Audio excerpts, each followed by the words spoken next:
Disclaimer. The information and education material contained herein is meant to promote the general understanding and dialogue of GAN's processing.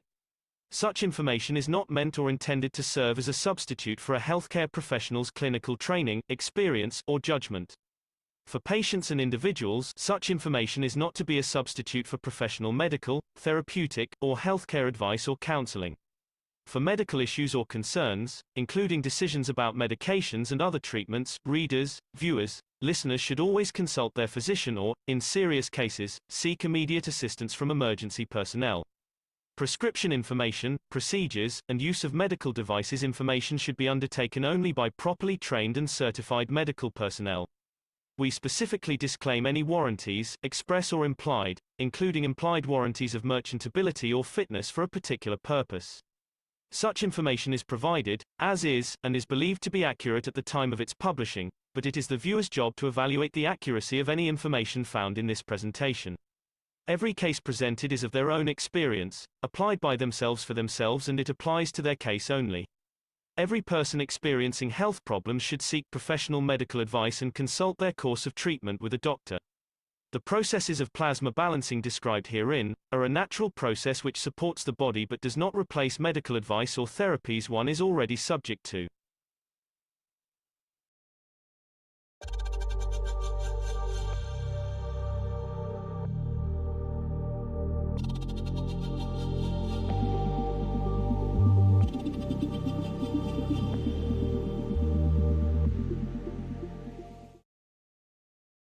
This is what you see is what is to come. It's the first time you see the Space Center Wellness Center. These systems can reach man in the deepest part of the universe. As you can see, the transmutation and transportation of the soul and the physicality is within the system. And you will see each system on its own.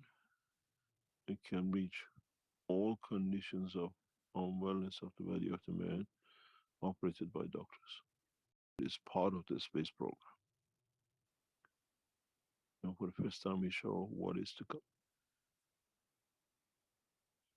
And these machines have been operating for past 12 months. We know how they work. And some of you who've been to LINS sat in some of these systems. Now they've been positioned as one of the first wellness centers in the world. Now you see the future of wellness, feeding, and making peaceful man out of the man. In this center, in coming months, hundreds of these units will be installed. And more or less anyone in the world can reach. As you can see, there is room enough to add huge number, and the doctors will monitor everything remote. This is more or less the hospitals of tomorrow, with no patients.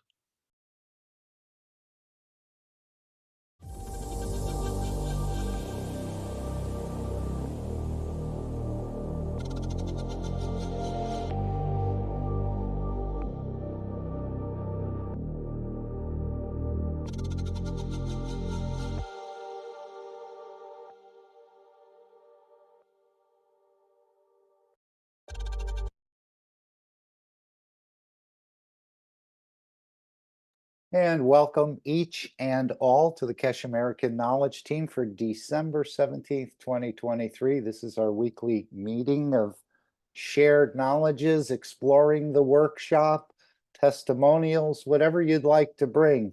I'm your host, Mark Anderson, along with Alex Cork, and along with everyone else who's in the participants list. We've made you honorary hosts, so you all have microphones. Feel free to open them at any time, ask a question, interject. As Mr. Keshe said, often it's going to take all of us, including the universal community, to open this knowledge up. So we're just on a journey of exploring, adding to the knowledge, understanding ourselves better. and it's a slow process. Although some may achieve it before the others, as he said in the workshop, they'll have systems to eliminate any sort of fear of taking the next step or letting go. I thought it was quite interesting that many people who don't feel anything in the system, it's the idea that they don't want to acknowledge their own soul. This way they can say they felt nothing, and they don't have to acknowledge that they have a soul or are interacting with it or starting to find out more about it, that they're still in control. But he said, down the road, I think you'll lose your fear of this and become part of this interaction. And again, there's so many things Mr. Keshe talked about in this last workshop. When he drew the picture, it was quite interesting. Again, it almost sounded like you're embedding the soul of the man within a craft, supporting the physicality, supporting life, and be able to move in and out of that craft. That was just my understanding at this point, but we'll get into it shortly. Normally, we do start out with the World Peace Treaty, and that is the first order of business, because as you heard, we're trying to make a peaceful creature out of the man, and not only the man, but the other fish and animals, horizontal people. We call the animals the four-legged ones, and so on and so forth, and the vertical people, which we call the plants, which are more peaceful, but yet I think they haven't perfected it totally, but they've perfected quite a bit. So we're learning from the plants, we're learning from the animals, we're learning from each other. And again, to move into this peaceful coexistence with all other entities. That doesn't mean you have to embrace them or bow down before them or they become your guru or anything else. But it's just this idea of a peaceful coexistence and not really to disturb any souls in motion. It was interesting when we played this wellness center, we did see in London some of these systems. I'll just go near the end where you can perhaps see it. And we did see 2 units there in the Queen Elizabeth II Center. But I noticed, just noticing maybe in the last week or so, that these little pieces here that go across here, I didn't notice that they were in those systems. I think you can see it if we back it up a little bit here. Yeah, here's one right here. This sort of thing, it seemed like it was all open unless I missed it. But maybe this is something to interact with the wellness center. I'm not sure. And again, Mr. Keshe is telling us what he's doing. He's not exactly telling us how he's doing it. But these pieces here in the head unit, it's almost like you couldn't put you, if you put your head in there, you'd bump into these. So maybe this is something for these systems. Again, you can see this little sort of plate here with some obviously things attached to it and connected to other things. And maybe that's part of operating a wellness system. But as he said, the transportation and the transmutation is for the physicality in the soul is within the system. So they can reach man in the deepest parts of the universe, and maybe those deepest parts are already within you. Again, I'm not clear on the whole understanding, but I'm here to continue to learn more about myself, and we'll get to a point where we can confidently share what we are doing. I don't know if anyone has reached that point, but before we get started, or as we're starting, let's go to the World Peace Treaty.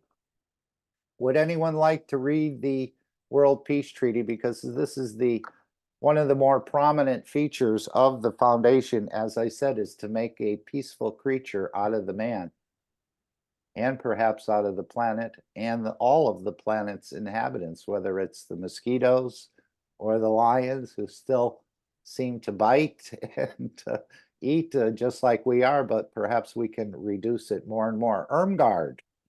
Yeah. Would you like to say something or add something? I would like to read. Oh, beautiful, beautiful. Thank you very much. Take your time. And, Yeah, the World Peace Treaty. okay, we'll listen. The Peace Treaty. We, I, as citizens of the earth, from this moment on, accept to lay down all tools of aggression and war. We, I, shall never think about getting involved or incite war and develop or use any tools of war on this planet or in space. And to this, we, I, all agree, swear with my nation, territory, council, religion, city, town, body, and soul. This is me. Or you, I invite all of you. After signing this treaty, be proud to display the certificate wherever you consider being important to you, that everyone can see and know your ethos as fellow men and the mankind of other created beauties of the Creator. I think that's it. Does it end there? Yes. It's Okay. only the beginning, though. It ends there, but it's only the beginning of your journey to explore what this peaceful creature means to you, Mhm. and not Right. really. I just didn't know if I needed to scroll some more. No, no, no, no. That's it. That's it. And I Oh. think displaying it, I don't know what happened to mine. I'm sure it's around here, but I know I sent it to the Keshe Foundation. That's part of the becoming a student of the foundation, is to sign the World Peace Treaty and give a copy to it. But I think this displaying of the this certificate wherever, it has a very powerful effect on other people reading it. Wow, you actually believe you could become a peaceful creature, or that you could transfer this peace perhaps to others, or exude peace, that they see it within yourself. I think this gives other people that read this some strength. And there's some, even though Mr. Keshe said it, you couldn't get it from the recording in that Thursday session, but I think with this document, there are some things embedded in it that you actually embed in it that makes others more amenable to seeing it your way, in a way, or seeing it the way the ethos of the universe is constructed. And as we know, if we look with our most powerful telescopes into the deepest regions of space, or even close by, we don't see any wars. We don't see any citizens of the universe actually battling each other. And I think if they were on the moon, which we know they are, we would see it, or on Mars, we'd have to get a glimpse of it. But this is what Mr. Keshe is telling us: there's no war in space. And if you go out there with that sort of killing and eating ethos, you'll soon be put in a penalty box, or you'll be returned from where you've come from until you learn more.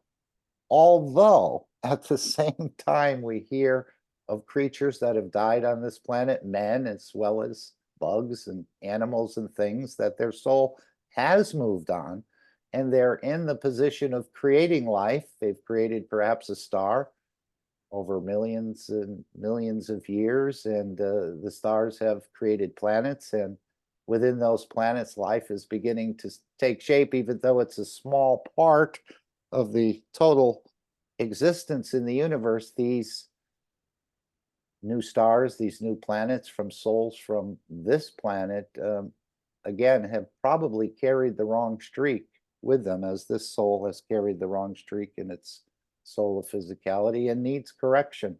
So perhaps this is what he means about, you may be part of a correction of lives in the future, but we know your true children come out of your soul in the future time. So we're learning so much, much more than before the foundation. I think we're living in a world where up seems to be down these days, and down seems to be up, and black is white, and war is good, and peace is not so good. It's not being promoted. But that's what we're here for, to change the whole structure along with the Keshe Foundation. Changing ourselves is, I think, the biggest work that we can do. And then, of course, bringing it to the others. But first, we must find it within ourselves, I think. But I don't know the whole story. That's why I'm here, to continue to learn more. Thank you, Irmgard. Anything else anyone would like to add about the World Peace Treaty? I know I've handed it out to people and they said, oh, that'll never happen. You're just you're a dreamer. This can never happen. And of course, they're creating the conditions or enforcing the conditions that are existing now by having that sort of thinking or wishing that nothing will ever change. It's been this way, it's going to stay this way. So as Mr. Keshe said in the last workshop, when the knowledge seekers reach that point of enlightenment, it'll create a spark and create that dome that the whole humanity is covered. So a lot of this has to do with us too, reaching that point of enlightenment rather than seeing a physical light, which myself included tried to see, even though some people have, and that was a very nice experience. And all of the experiences are beautiful. And again, they're for you and not really anyone else. It's all finding out about your own grace and beauty and what you are carrying with you, as I see it. Anyone want to add anything about the World Peace Treaty? And I think more and more people are wishing for peace. They're tired of seeing what we're seeing. And again, in the last 3,000 years on this planet, there's been 5,000 wars. So until we move away from that and become a peaceful humanity, let's say, we're not going to be allowed to go out into space and sort of play around in a way. Yes, you'll go and create another, I think the default position is a star, and you create that over millions or billions of years, and then that star creates with interaction of itself and its environment, other entities like a planetary system and life is created, but we need to do it the correct way, and this is what the creator is doing. And not only in that way, but for all of us to be able to transmute between the dimension of energy and the dimension of physicality.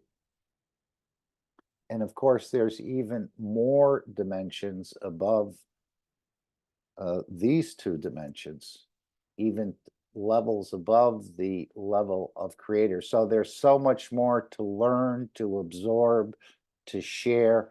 And again, it's going to take all of us, including the universal community, to unravel this. Talking about communities, I thought we'd continue reading what is known as a white paper from China. This is something in the matter state. We've read through quite a bit of it so far, as you can see. And it's called A Global Community of Shared Futures, China's Proposals and Actions. So this was released in September. Again, it's a matter state document, but it seems to carry quite a bit of the ethos of the Keshe Foundation. Win-win, elevating the others, working in cooperation and collaboration.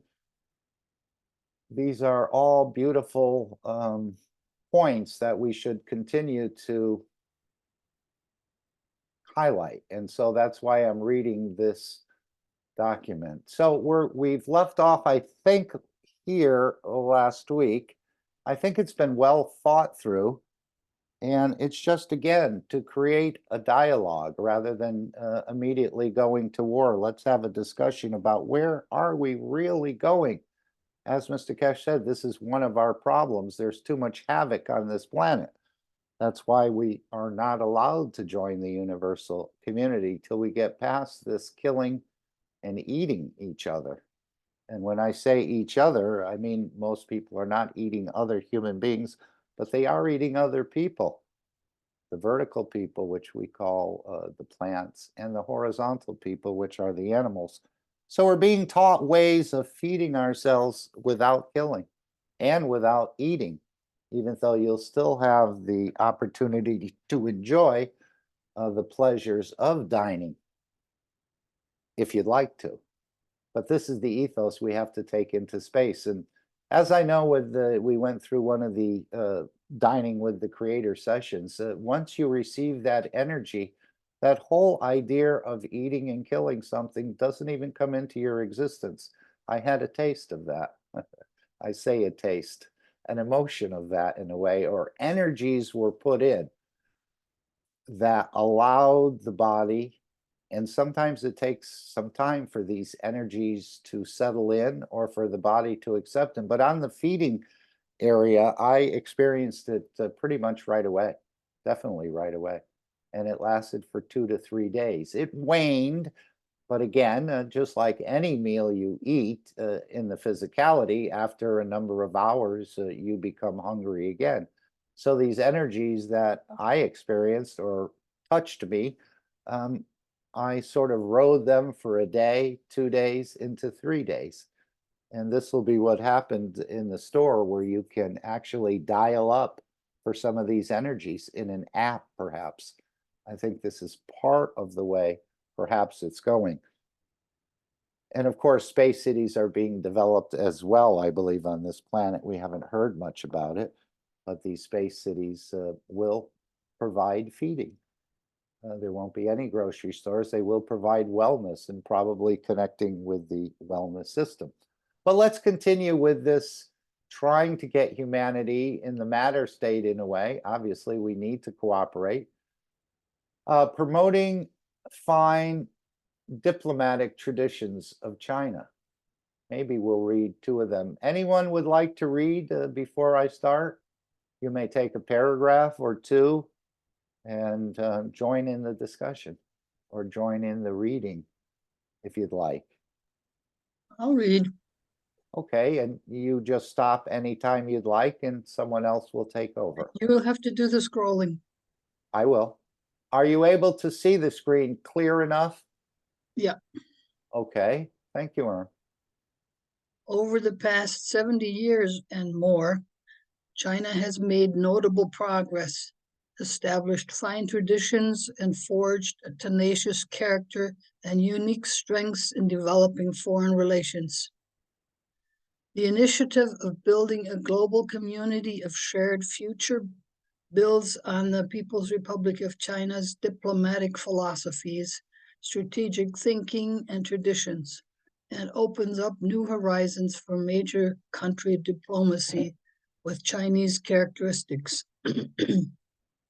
After the People's Republic of China was founded in 1948, China committed itself to an independent foreign policy of peace and put forward the 5 principles of peaceful coexistence, the 3 worlds theory, and other principles, policies, and ideas. This allowed China to find its place, win respect, and expand its reach in the international community. After the launch of reform and opening up in 1978, China asserted that peace and development are the underlying trends of the times.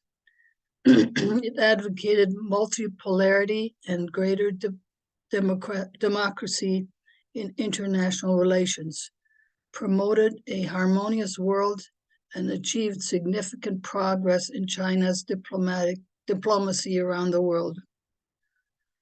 In the new era, championing peace, development, and win-win cooperation, China has advanced its major country diplomacy on all fronts and formed a multifaceted, multi-level, and all-dimensional diplomatic strategy. China has initiated a range of visionary initiatives, including a global community of shared future, a new type of international relations, the common values of humanity, the Belt and Road Initiative, the Global Development Initiative, the Global Security Initiative, and the Global Civilization Initiative, and promoted a set of approaches to global governance, to friendship and interests, to security, to development, to cooperation, and to the eco-environment. All these carry distinctively Chinese features, style, and ethos. Okay, next one. What do you think, or maybe someone's here, the principles of peaceful coexistence, the three world theories and Yeah, other I'm thinking that principles? maybe that comes later. I don't know. Okay, maybe we I can don't know. find out what this three world theories are. Yeah, and I just will probably have to find out because there's a lot to the Belt and Road Mhm. Initiative. I'm not really all sure how it got its name. And I know there's a lot of opposition to it, but I don't understand all those connections. Probably because of the ownership ideas or the um, either me or you, not both thinking, Mm. you Yeah, know, I that know the Belt and Road Initiative. I think it started out more or less as the New Silk Road, yes. which was to reestablish links along those Silk Roads into Europe, but with high-speed rail. Mhm. And from the Uh, New Silk Road, I think it became the Eurasian Land Bridge, connecting again through high-speed rail, other countries, Europe, and the rest of it. And now the Belt and Road Initiative. I'm not sure exactly where that name, but that's something that they've developed. Again, you have a 20,000 year continuous culture in China. They've had their ups and downs, obviously, but I think they're the oldest continuous culture on the planet. I could be wrong. So let's go to number 4 here, incorporating the outstanding achievements of other civilizations. Just before you do that, Mark, I have the Yes. explanation of the three worlds. Ah, great. In, Please share. in February 1974, Chairman Mao Zedong set forth his strategic thinking of the division of the three worlds. He observed, in my view, the United States and the Soviet Union belong to the first world. The in-between Japan, Europe, and Canada belong to the second world. The third world is very populous, except Japan. Asia belongs to the third world. So does the whole of Africa and Latin America. So he's not saying the globe is mine, only part of it. Yeah, that's about it. Yeah, I think again, it seems like a multipolar world is there's more of a balance, but yet we're going into the one planet, one nation, one race for world peace. And the borders will become dissolved. I mean, I don't know why people can't get over this idea that the creator made the man in the image of himself. And this is the starting point, in a way, of our dialogue, that we're all from the same creator, even the universal community, in everything else we see and we don't see. And once we get on that idea that we're all basically very similar and we're different, but yet at the same time, we're part of the family of humanity. So why do we want to establish these walls and barriers and the rest of this to sort of keep us divided? Why don't we move into this understanding that we are all one race in a way? One of the famous sayings that the Thais always used was same, same. If Oh, they didn't same, understand same. something, yeah, same, same. They didn't understand something in English, they'd just say same, same. So it's a different, when you live, when I first initially moved there, it took about a year to adapt, not to just the living conditions, but the mindset is so totally different. I think people don't understand. You go on a holiday, you see things, but when you live in a country for a while, you see just how different things are. Right, and we're only told the way the others think. We haven't experienced it really for ourselves like you have, let's say.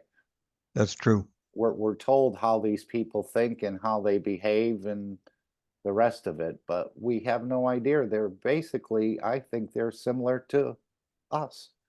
Oh, many ways, many things are similar, and then what I really observed was the fact of the change in the habits, the change in the culture, and especially the change in the health after the Western foods were, introduced into Thailand. How the health declined of all the children, all the older people, everything, because they went away from their traditional food and, went into fast food. Yeah. But that's a subject for another day. Well, thank you, Randy. Very, very interesting. And again, there are many worlds in the universal community, and there's many civilizations practicing different understandings. I remember Mr. Keshe talking about two of them. One civilization just studies amino acids. So you can imagine how a whole civilization, this is their specialty, amino acids, that how deep the knowledge could go over thousands or millions or even billions of years. Another civilization specializing in the moving of planets. How immense is that? To understand how to move a huge structure into another location that it can be accepted or move into, or maybe it's just put into space without anything else. Again, these are deep, deep, deep knowledges. Mr. Keshe has often said man could not hold the door in regard to knowledge of these entities. But yet, at the same time, they haven't figured out the transmutation. Otherwise, they wouldn't be. So there's some special gift that man has been considered an insignificant dust in the universe. We're referred to as four-wheelers. I heard a term the other day. They said they referred to us as the small-eyed ones. But again, these could be psyops and other things. But it's just an amazing, infinite world out there that humanity as a whole is going to begin to explore and bring back. And so to get to this peaceful condition, China is trying to ask for common sense, ask for cooperation and collaboration to get to this point. I mean, peace is not that easily achieved. A lasting, permanent peace, as Mr. Keshe says in the Dome of Peace, a permanent, lasting, peaceful condition on this planet. I have a question, and I'd like some input from all of you guys. And that is, I have a conflict, and that is with Mr. Keshe being so pleased with the Chinese system, and with maybe implants for identity, and Mr. Keshe saying that maybe in the future we may have these systems implanted. And my current diligent striving not to get vaccinated and not to get anything implanted in me. And how is this different? Or is it different? Or who watches over it that it is different? That's my question. Yes, I know he mentioned that twice about shrinking the head unit into a small enough item that it can be implanted under the skin behind the ear. And perhaps some of the universal community members may be wearing technology. I don't think this is, we're wearing headphones. This is a type of technology, isn't it? We do a Yes. lot of wearable things. I mean, to tell time, we used to wear a watch. Wasn't implanted under the skin or anything, but it was sort of a wearable technology.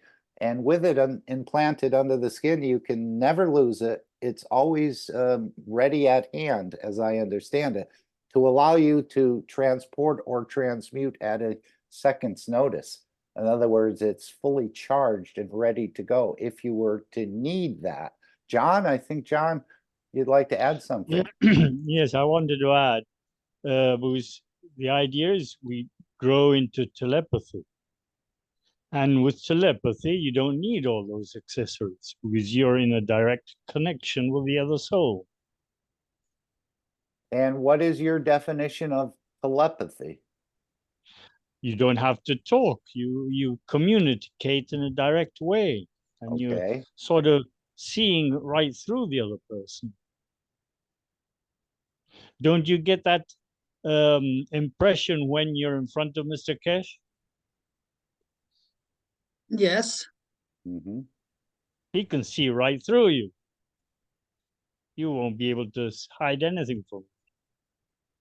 Although he's lived through very difficult moments, but because And he, of yeah, course, we John, all, he's put it the other way as well, I think recently in workshops where he said, I don't know how I missed this problem within the Keshe Foundation, yeah.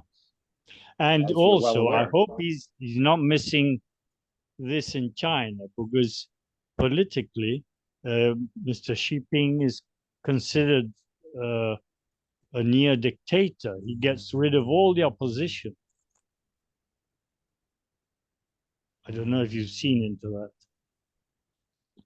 Well, I know he's dealt and he's had to deal with a lot of corruption from the street sweeper Yeah, exactly. up But to the scientific world, to the political world and the rest. We see this within our own countries as well. in every single country, yeah. We're living right through it right now here in Argentina. We got rid of the politics that have sort of screwed us for the last 20 years. You Let's put sound it like that you're way. from London, though. You sound like you're from the UK. Well, I was brought up that way, but I'm, It's a beautiful sound. yeah, that's yeah, the that's way what I mean. I was It's brought like, up at school and at home. Although all my parents were born in Argentina, my great grandparents were British. Okay. Yes, sir. And I've also got a British passport. yeah. It's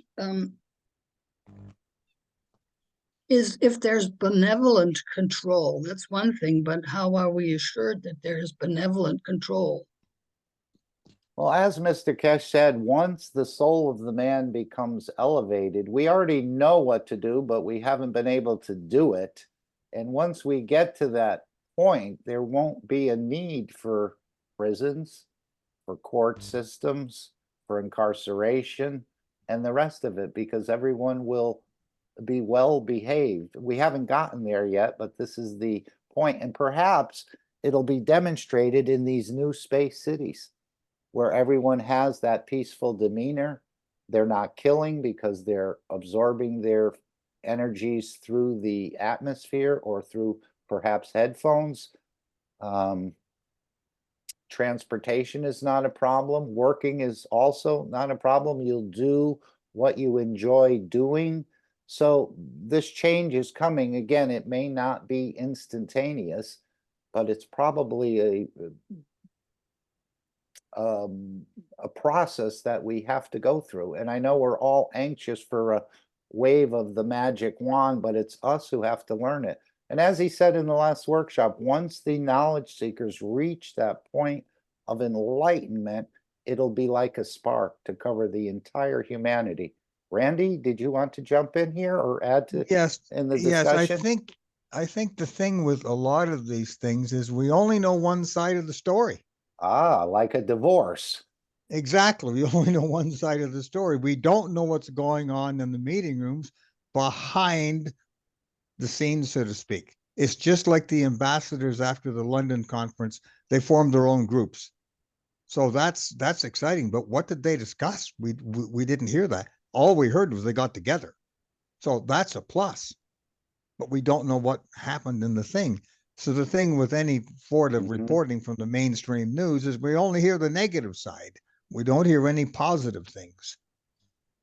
And I remember my sister worked as a proofreader for a newspaper, and I asked her, well, why don't you guys print anything positive? She said, I'm going to ask my editor that.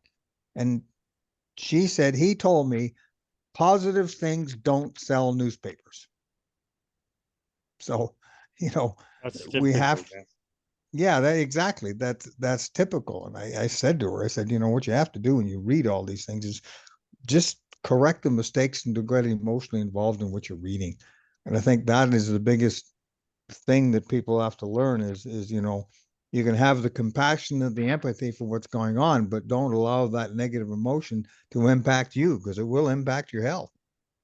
And can you imagine the contrast between a Keshe television network and your mainstream television network, where we're showing the beauty and the elevation of the man and what can be accomplished versus the, you know, this one did this to this one and did that to that one and the rest of it and carried out this and you know, where we're going to be carrying out beautiful issues of peace, wellness, elevation, and the rest of it. It's going to be like night turning into night or tuning into day He said, give me 1 hour a day.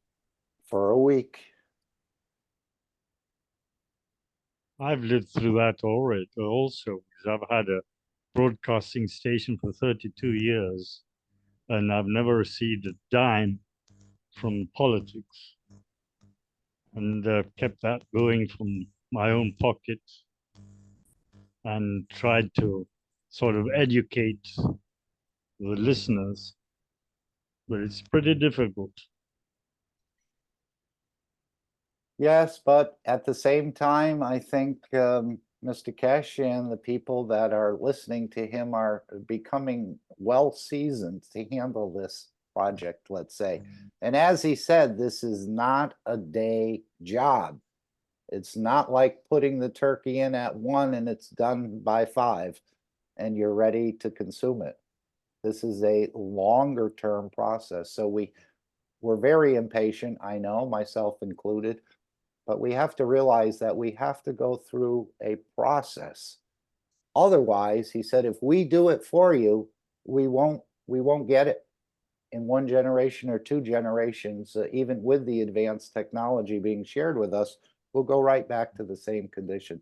So it's got to come through this elevation of the soul, and not only man, all the beings on this planet. Alex, I think you wanted to add something, perhaps. Hi. Yes, please. I wanted to address Irmgard's question directly because it's a huge question, and a lot of people who aren't following it are having trouble with the answer. And I want to draw the attention just before the China like really opened up. I was noticing videos of the factory at Foxconn.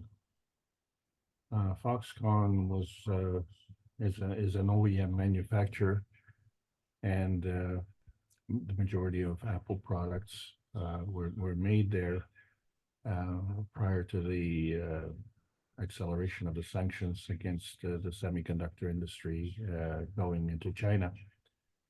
And what was noticeable, the employees wanted to leave, and the management didn't want to allow that to happen. And then simultaneously, there were these barricades all through China, and they were segregating people so that, if you will, between the ones who've had the vaccine and the ones who haven't. And there were armies of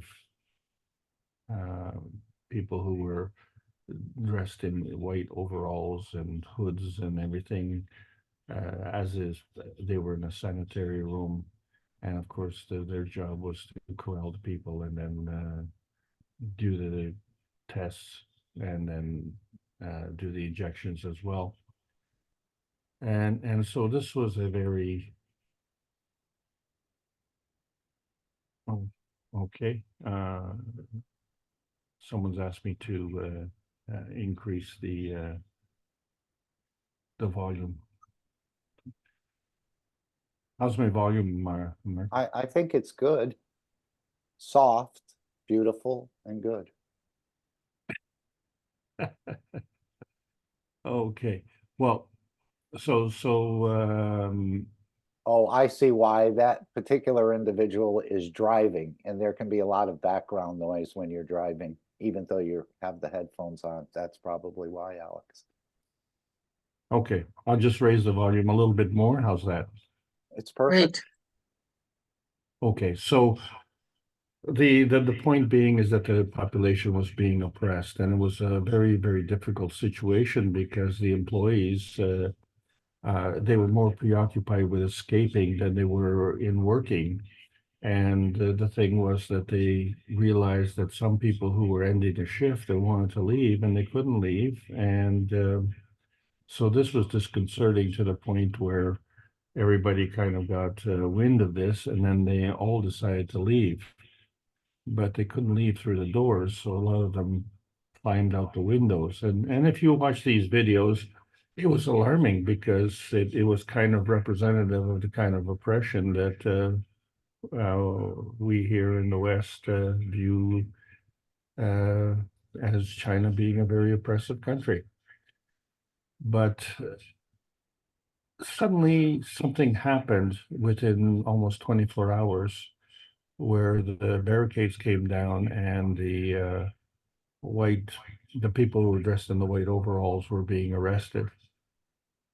And there was some mention of it in one of the knowledge seekers workshops, and we were talking about a purge of almost 4,000 to 5,000 people, and the main reason was because of the shall we say bribery scandals.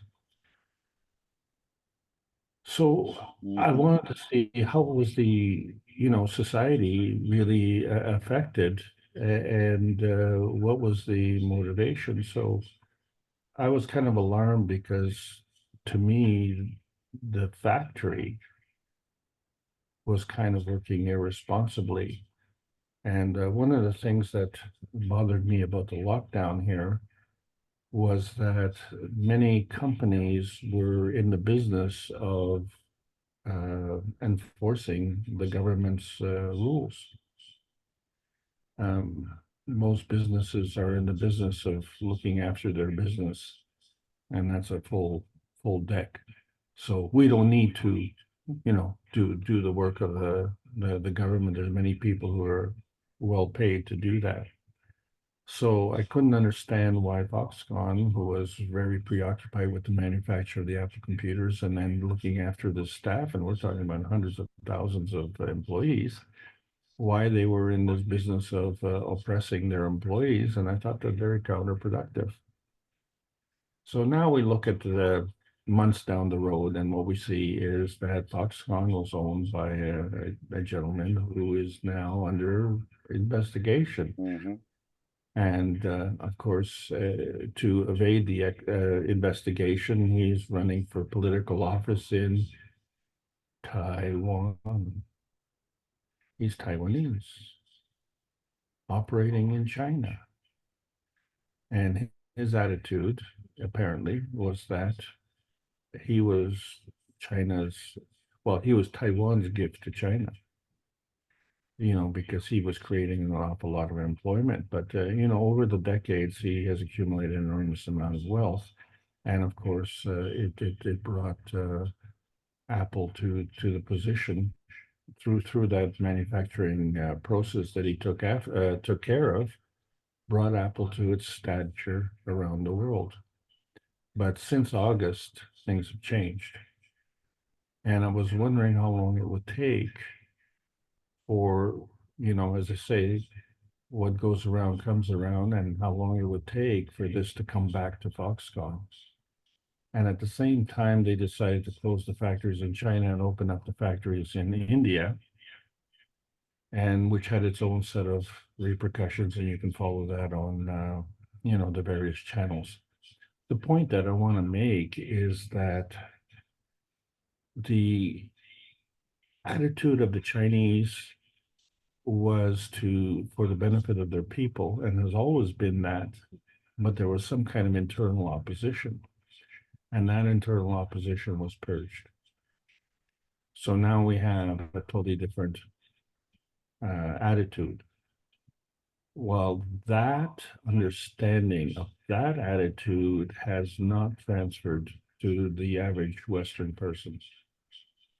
So when we think of China, we think of it the way we've been thinking about it pretty well for the last 3-4 decades, as an oppressive country run by a dictator. And then that was emphasized at the last meetings in San Francisco In fact, when the American president basically called the Chinese president a dictator. So this is how that gets reinforced. We have to realize that China has changed around totally as a result, and it's a stark comparison between China's One Belt One Road initiative, where they're promoting economic growth, and the U.S. attitude of sanctioning. And if you were to look at the semiconductor industry now, of which Foxconn was intimately involved with, the American companies have actually been sanctioned because the advanced technologies from the US are forbidden from being sold into China. And the Chinese market is 4 times the size of the American market. So whether or not the American companies have advanced technology, they're not allowed to benefit commercially by exploiting the Chinese market. And the whole purpose of that, of course, was to limit the advancement of the Chinese technology. And that was fine until August of this year. And so things have changed. So I just want to draw that to your attention, that we have to recognize that there is a change, and that, as many people have said, the majority of our people in the US, and well, this is the North American class, and so I include all of us in North America, are oblivious to what's going on overseas. And we don't really care too much as long as, you know, we have our essentials. But all of that is under stress. And so what we're looking at is an envious position. And if we just look at 2 companies, Apple and Huawei, which has sold over 20 million phones in the last few months, and they have done that at the expense of Apple. And as a result, Apple and its share value has lost over $200 billion. Now, I'll tell you what, if I lost $200 billion in my company, I would be fired the next day. So we can clearly see that there's a shift. And we have to recognize that this shift is not only in the semiconductor industry, but it's affecting employment, it's affecting the economy, and it's affecting other nations around the world.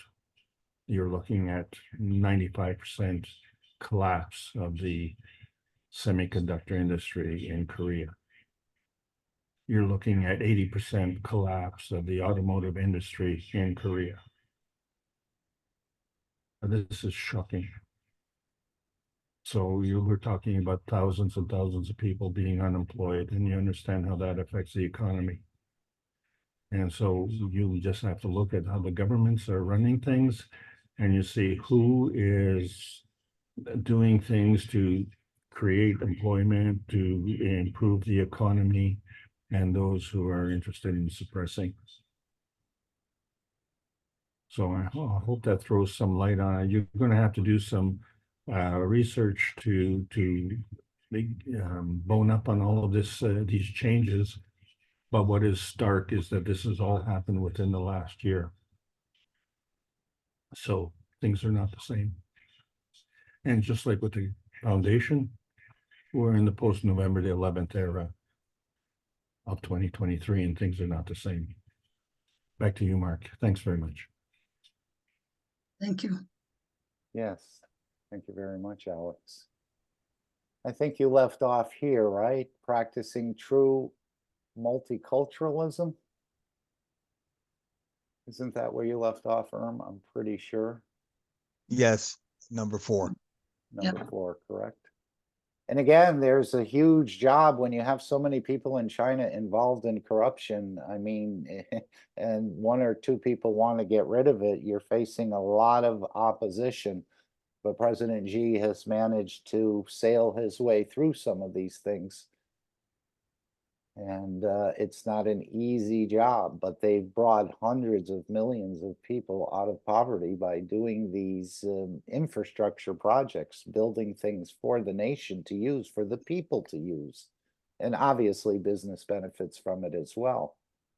And of course, in that Foxconn, if you have a lot of poor, uneducated people, they're very easy, much easier to control. And don't think we don't have it here in the United States. I knew a labor investigator, and there's many, many places right in New York City, in Long Island, where the sweatshops are actually operating every day. And it's such a huge problem, but yet there's only 2 or 3 investigators for all of Long Island. So it's not that they want to say they're stopping it, but yet you know, you have 1,000 people speeding on the highway, but yet 1 police officer to write a speeding ticket. You're not going to put much of a dent in that problem. So we have it here as well. And one of the stories that was shared with me was I think they had 100 or more people working in this one factory. And the owner said that they couldn't cash their checks anywhere but with him. And he would charge $5 or $10 per check. So he was actually pocketing a little bit more excess money at the end by telling them you couldn't cash your check anywhere but with him. And maybe that was to keep other things in a certain pattern as well. But we have that here widespread in the United States, I would say.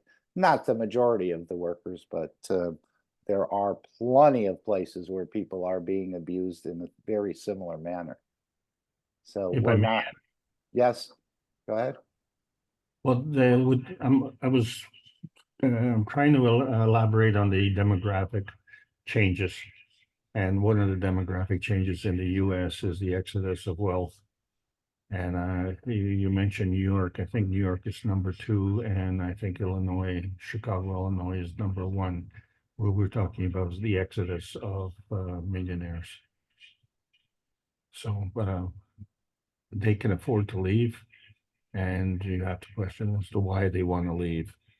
And so when we're talking about societal changes, that affects your decision. And then if you're actually deciding to leave that society, then that's affecting the quality of the society as well. So this is an ongoing process right now as we speak, and it's going to have massive repercussions.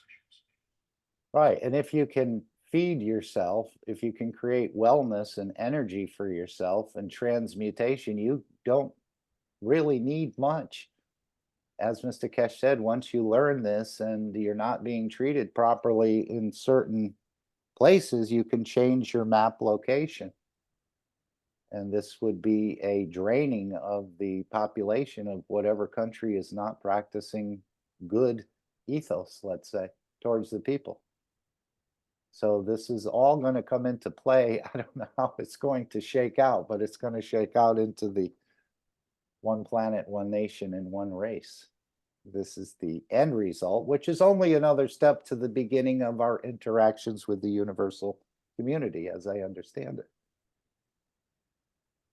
Okay, let's read number 4. Yes, go ahead. I have another comment. Yesterday I read something that shed light on something for me, and it was a comparison between the global warming proponents and the ones that say that poo-poo it.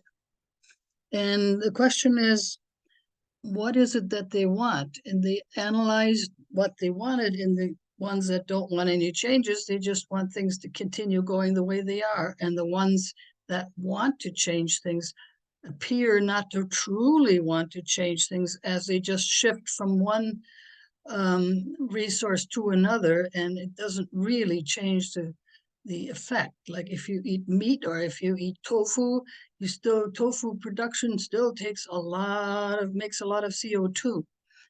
That kind of stuff. So they came to the conclusion that they really, in effect, wanted the same thing. They wanted the same comforts and the same whatever. And that the real change had to be somewhere else, and that was to get away from consumption. And I thought, that's where Keshe comes in. We don't have to consume, and we will have everything that we need. But it was interesting to me to realize that both groups really have the same goal in mind. The ones that want to have things stay the same, want the same thing the same, and the others just want to change from one mode of energy production to a different one, basically with the same outcome, that their choices in their life would remain the same and not be different. And then I think back to my childhood and also my issues with my grandchildren, who are extremely high consumers. When I was little, we just played in a sandbox. We had a great time. We climbed trees. That was much less Right. hard on the environment. And Mhm. there were only hand-me-down clothes, that kind of stuff. And we only used what we had to, and then used it up, make it do. No, what was it? Eat it up, wear it out, make it do or do without. That's how we lived, but today's society is such a highly consumptive society, and they basically want the same thing. Don't touch my comforts, even though they're really not needed. What are those little devices that people play with their thumbs with? What are they really good for? They give people depression, So it's really the Keshe. If we can make that shift, that would be absolutely wonderful. It's happening right now, Yeah. and we're all part of it. And again, And are we ahead. doing this to have the same level of consumption?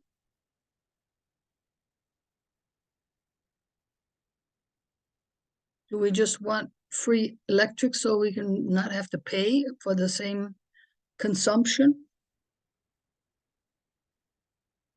Or can we live according to the World Peace Treaty?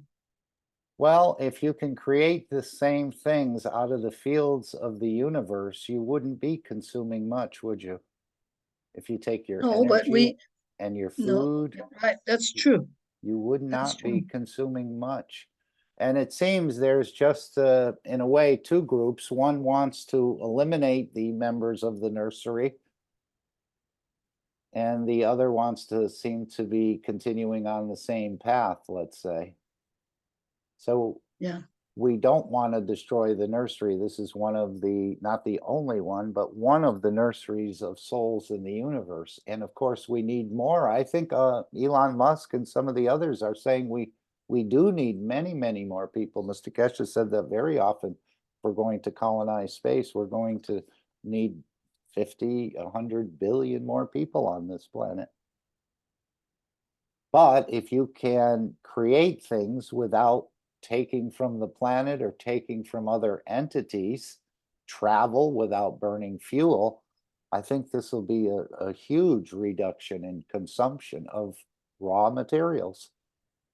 As he said, if we learn to create a magnet, we can draw almost anything we want right out of the oceans. It's full of gold, it's full of rare earth materials and the rest of it. There's no need to, but I think we'll be able to create it just out of the interaction of fields, which is an understanding of the universal community in a way. This is part of the reason nobody fights for anything, because they can create things again from their wishes, from their interaction of fields. And we're learning this process. So anyone else want to add anything else before we read number 4? Very short.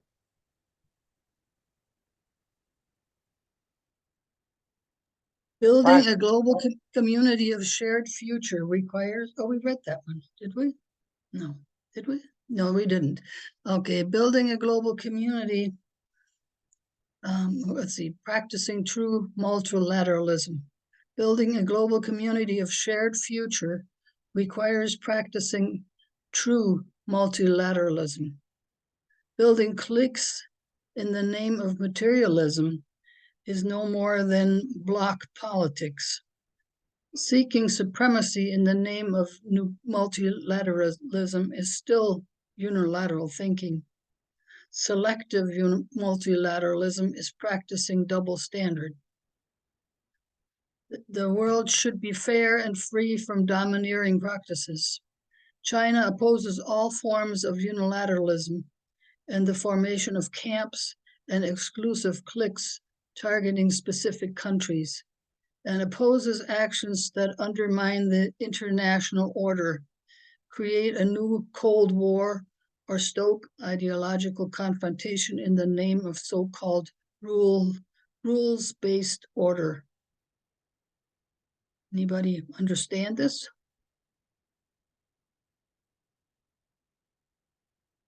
China firmly upholds the purpose and principles of the UN Charter, as well as the authority and status of the United Nations. The various confrontations and injustice in today's world do not arise because the purpose and principles of the UN Charter are outdated, but rather because these purposes and principles are not effectively followed. China maintains that for the world, there's only one system, which is the international system with the United Nations at its core. And there's only one order, which is the international order based on international law, and that there is only one set of rules, which is the basic norms governing international relations based on the purpose and principles of the UN Charter. We need to read the UN Charter, I think. China actively participates in and leads the reform of the global governance system. It follows the vision of global governance featuring exclusive consultation and joint contribution for shared benefits. That is, global affairs must be discussed by all, governance systems built by all, and benefits of governance shared by all, so that every country is a participant, contributor, and beneficiary of world peace and development. Very nice. I know some of the knowledge seekers will become or advising the United Nations. I know Mr. Keshe said they've really become something different in a way, where not all nations are allowed to vote on certain things or other things happening. So I think some of the knowledge seekers in the future will become, in a way, carrying the correct ethos and understanding of how things work, will become advisories to the perhaps Universal Council members themselves will be part of the advisory board to the United Nations, where we can get a more balanced outcome on many of these votes. Yeah, right now it doesn't seem to be particularly well balanced. It doesn't seem to be functioning as it was intended, this League of Nations, or this nation. So we'll come back next week to number 5, but it's a beautiful, beautiful document. I mean, this really sounds like something, again, in the matter state, but at this point, we need to talk to each other. We need to cooperate with each other. And if we're going into space, it would make it so much more beautiful and easier if we work on it together. And perhaps when Mr. Keshe starts to show some of these space systems and so on, it'll get the nations to wake up a little more. And I'm sure there are nations who agree totally with this document, but they're not really allowed to voice it in the public domain for fear of retribution or sanctions or something else. But more and more nations are joining this block of BRICS, let's say, which started with Brazil, Russia, India, China, and South Africa.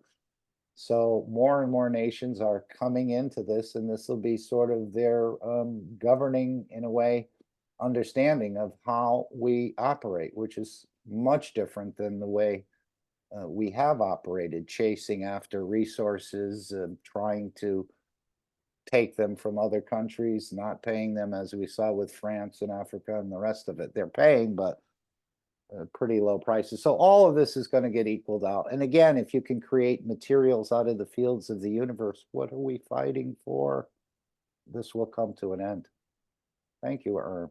Appreciate your helping with this paper and voicing China's call in a way. They're not enforcing this. They're saying this is perhaps the way we should move. And they're open to changes or dialogue.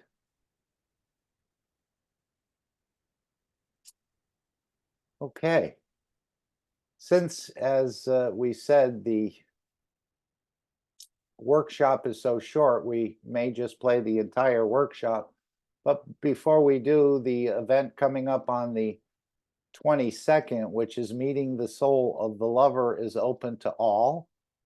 There is a fee, as opposed to what happened on Thursday where there weren't any fees. But this is, again, as Mr. Keshe said, they're adding parts. They're adding energies. They're energizing certain parts of your own system that have, let's say, been idle for quite a long time. So little by little, we're adding the puzzle pieces in to the point where certain ones will get to that point of being able to transmute, to feed themselves, to create wellness, not only for themselves, but as I see it, as he said, developing into these satellites where you start gifting these abilities, these understandings to the others. And they may take some time to come into it as well. Again, we have a lot of problems with denying the reality ourselves. As he said in one of the workshops, he said it's not your physicality that has denied it. It's not your soul of physicality that's denied it. It's not your soul of the man that has denied it, but it's you. And I was wondering who that you is. So we're moving into a beautiful new world, and this is part of the going through this process. And again, this will be open to everyone. Mr. Keshe will be doing these sessions probably monthly, maybe more often, maybe even again next week. I don't know. But this is the start of a new process that will continue. And every month, there's usually a session that you can enter into and experiencing some of these energies, some of the elevation of the soul. And as has been indicated, sometimes the energies go in and it takes a week or 2 weeks or even a month for these energies to be accepted and adjusted within the body of the man, to see any sort of changes or to become more peaceful. So it's not always instantaneous. As he said, and many times you wait for that 1 nanosecond. You listen for an hour, you listen for 2 hours, and you're waiting until the soul, and maybe it's being prompted by the wellness center to put in or to reactivate something that hasn't been activated within us. And these things take some time. And let's see if we have anyone here who would like to share anything about that session on Thursday, last Thursday. I know I just had one little part a couple times, well, in the same period of 5 minutes, I felt the pressure on the right side of the brain. And later, maybe 2 or 3 minutes later, I felt a bigger amount of energy being circulated, being introduced. I'm not exactly sure, but it was a tingling or a tinkling, I think, as Mr. Keshe said. And I said, oh, great, another piece of the puzzle has been added. Again, I'm looking for enlightenment, not so much to see the light. So that was my experience. But as he said, slowly, slowly, we're adding into it. And so that can happen in the free sessions as well as in the paid sessions. And this is part of developing the system in Linz, in Austria, perhaps. of perfecting that system. So when it's brought out into the public for feeding or wellness or transmutation, it'll be able to accommodate tens of thousands of people simultaneously. So that's what you're doing, and you may receive a gift as you participate in these and giving up a few hours of your life to be part of this for the advancement of the humanity. I think this is the best opportunity I've ever seen on this planet to bring this planet into a peaceful condition. We all thought it, and myself, I shouldn't say all of us, but we all thought it was solving the solutions in the matter state, but that's not where it's really at. It's in the level of the energies of the soul and creating that peaceful creature out of the man and the vertical people as well as the horizontal people to bring the permanent change in. So you're all invited to participate in this. Again, everyone has a different experience. So would anyone like to share anything that happened to them? I could read what Randy wrote in the Telegram or something else, but maybe he'd like to share something. I'll And share openly. yes, Not a no problem, problem. Mark. Don't reveal I'll tell any you- secrets now, Randy. No, Remember, well, the only secret was I made sure I tested my phone before the meeting good to make idea. sure that the headphones and everything were operating properly, because I used two sets of headphones. I bought a special adapter where I could have my phone charger on and two sets of headphones at the same time. You know, So when the meeting, Randy, what I noticed too is it's a good idea to check your system and your Zoom the night before, because if you wake up and you want to go into the meeting and all of a sudden Zoom says you need to update, that can bring a little bit of consternation there as working through that update. It's gotten easier for me, but a couple times I've gone into these meetings, I checked the night before, there was no update on Zoom on my phone. In the morning, before I was. joined the meeting, all of a sudden there's an update and I'm thinking, Yeah. what? I Yes. tried to short circuit it, but please continue. Thank you. So after I did that, and I started with the phone. Now, I'll let everyone know that if you have Zoom on your phone and you have Zoom on your PC, I noticed when I opened up Zoom in the computer and the phone, it allows you to switch between the phone and the computer, but you have to rejoin. You have to rejoin. So that's, you don't do that. Once you join with one system, you stay with that system. So anyway, as the meeting is progressing, I put one set of headphones on my head. And then when we went to the session where we're hooking up, I lay down on the bed and I put the other headphone on my right knee. After a few minutes, my cat came on the bed and put his paws on my other leg as much as to feel what the heck's going on here with the human. And then the other cat come along and she put her paws on the other part. Then for the first sessions, they stayed right there. They just laid beside me, and I guess they're participating in the same thing too. So after about 20 minutes or so, I shifted the head. Is that a normal behavior for your cats?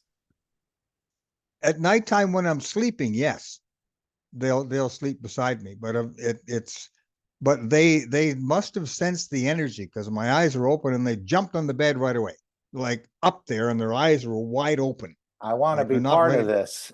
Exactly. So after about 20 minutes, I shifted the headphones from my right knee to my left knee. Continued. And I left it there for the majority of the time. Then when you announced that that 200 people were hooked up into the system, I went and I shifted myself to my chair, and then I put the other headphone, I put one on my forehead and one on my neck, and remained that for the rest of the meeting. All during this time, I could feel all sorts of electrical magnetical signals all the way through my body, but not just in my body. It was like it was outside my body, in my energy field. Then when the session was over and Mr. Keshe was talking, I took the second set of headphones off, disconnected them, left one's head on my ears. And this is at 4:30 or something in the morning, quite late. So I just took everything off, sat in the chair. I couldn't sleep for about 2 hours after. The energy I could feel all around my head, it was still there, and it was like the energy, my whole field was still moving. Even the next day when I woke up, I could feel an energy around my head. And still today, what I have noticed is my neck muscles are a lot stronger than they were before. I've been in many car crashes and motorbike wrecks when I was a kid. And that's what I've noticed now, that my neck muscles are a lot stronger than they were before. So these effects are lingering. I think these effects of those things are going to be always with us. Very nice. And as he said, we control everything in the background. Yes, because I couldn't find any controls on the phone to mute or unmute the headphones. I couldn't find a control on the Android phone.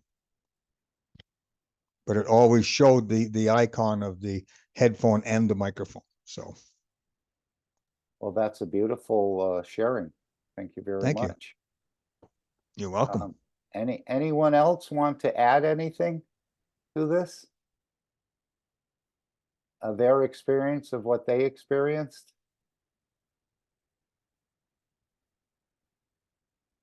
I'm just looking for another picture since Randy brought up cats. I had this knee gans, which started out this color, and it absorbed energies, it did something, and it changed to like a rose-colored brown. I'm just, if someone else could fill in, I will find the picture here. Would anyone like to share? And Was it always green like that? Yes, that was the first essence of pouring in. It comes in I think there's 50 milliliters of it in a small plastic bottle, and there's some water above it, and it says add 250 milliliters of water or distilled water to it. So when I did it at first, I said, wow, this is a very interesting phenomena. And then I had lent it out to someone. I've shared this a couple times, but I gave some of the bottle, I took it out of here and put it in my regular bottle. I need some time to find this. Let's see if we can just find it. So I gave them a bottle of it, and it was green when it left, and when it came back, it was brown. And I said, this is contaminated. So I poured it down the sink and rinsed the bottle out. I said, I don't know how it got I don't know why I was thinking it was contaminated, but it was. I mean, that's what I was thinking happened to it.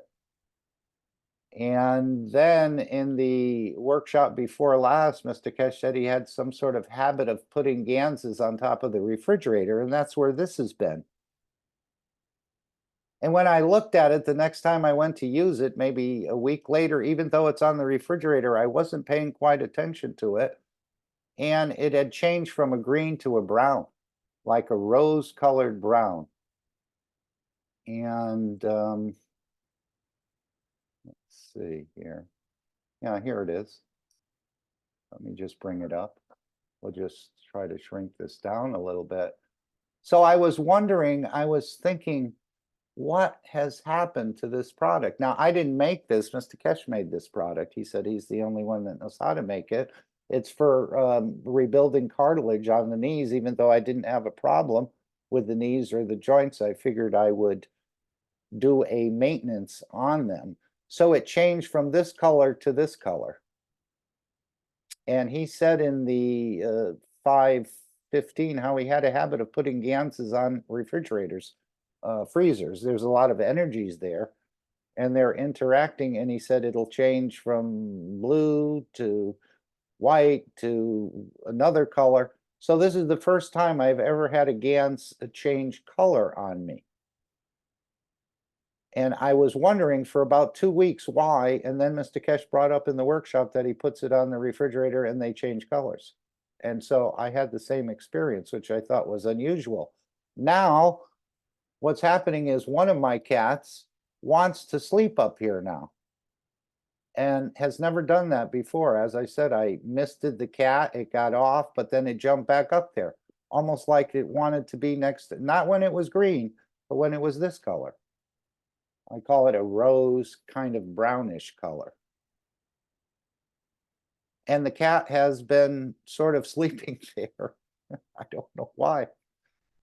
But maybe it wants to be part of something that I'm not aware of. So I just thought I'd share that. That was a very interesting, and maybe it'll change again. Obviously, Has he been rubbing the bottle like the cats like to rub on things? no, he sort of pushed them a little bit, and I was worried they were going to get knocked over. This one has a hard cap on it, no problem. This one just has a cork with, but so far they've kind of moved over to this area, and he has about 3/4 of the, she has about 3/4 of the refrigerator to rest on. And I don't know why that all of a sudden, even though they do change places sometimes, they sleep in the basement and they sleep on another piece of furniture or on something else. They like to be up tall, at least one of them does. But why it seems to gravitate towards this area has been a little bit of a mystery. Why it That's the also same. changed has been solved. I think it's the energies from the refrigerator or the universe or something is interacting there. I have one of the large gel pads that I put on my pillow when I sleep. So I put on my neck, and during the day, my cat sleeps right on. I put the in between during the daytime. I put the pack between the pillows. He sleeps on top of that during the daytime.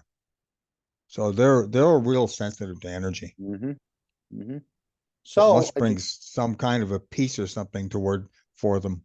yeah, I don't know. Again, so you're all invited to participate in these sessions, and they'll continue, as I understand it, into 2024. 24 is the year of completion. So we're going to see a number of things completed, at least this step completed, just to get to the next step. So be patient and be proud you're here in a way that you've been touched by this knowledge, or that you've been infected with a knowledge-seeking virus in a way, as it's been put.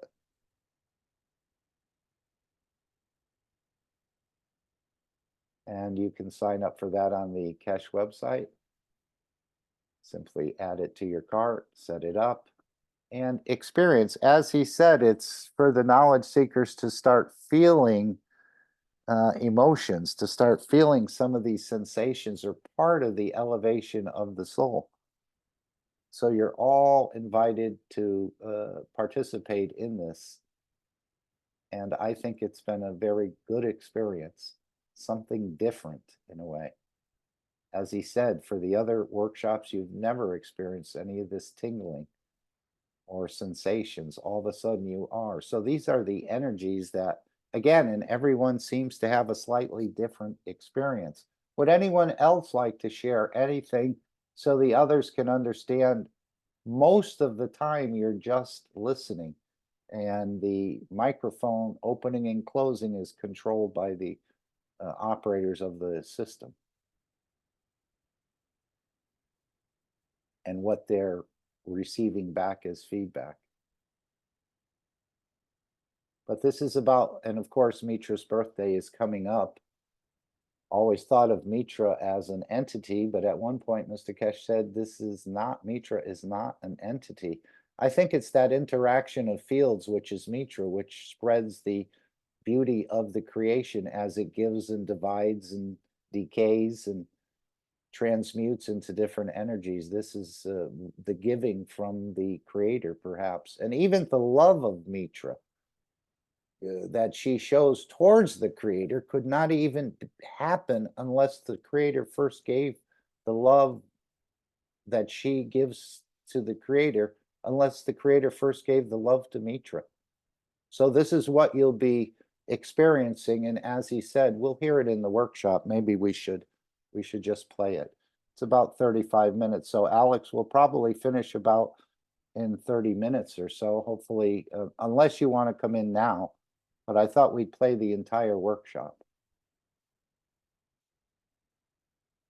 I'll give you that option if you'd like. Please carry on, Mark. Okay, we will. Okay, so let's go into the first part of this workshop and carry it through until about 55 minutes. So we'll just, and if you feel you want to stop it, ask a question or make a comment. Again, very interesting of what's being delivered here and some of the ways we're going to go, especially in this drawing. It almost sounds like your soul will be in this new system. Your soul can be the center of this craft. He says it will provide the protection for the physicality. It'll create life. It'll create feeding, and your soul becomes the soul in the center of this craft. If it's a physical craft, but it must be, because he said the physicality is in there. And then you go to the moon or other places, you can step out of the craft. It will provide the transmutation for you to experience what it's like in that particular position at that time. So let's hear again what's being delivered by the Keshe Foundation. And again, it's a gift from the Creator in a way.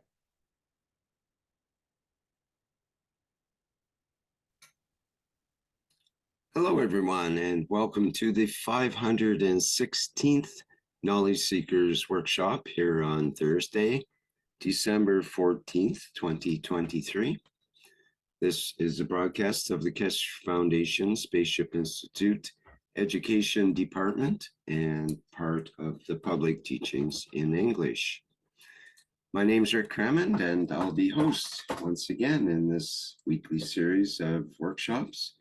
Once again, we're joined with Mr. Mayran Keshe of the Keshe Foundation, and it promises to be a special workshop today.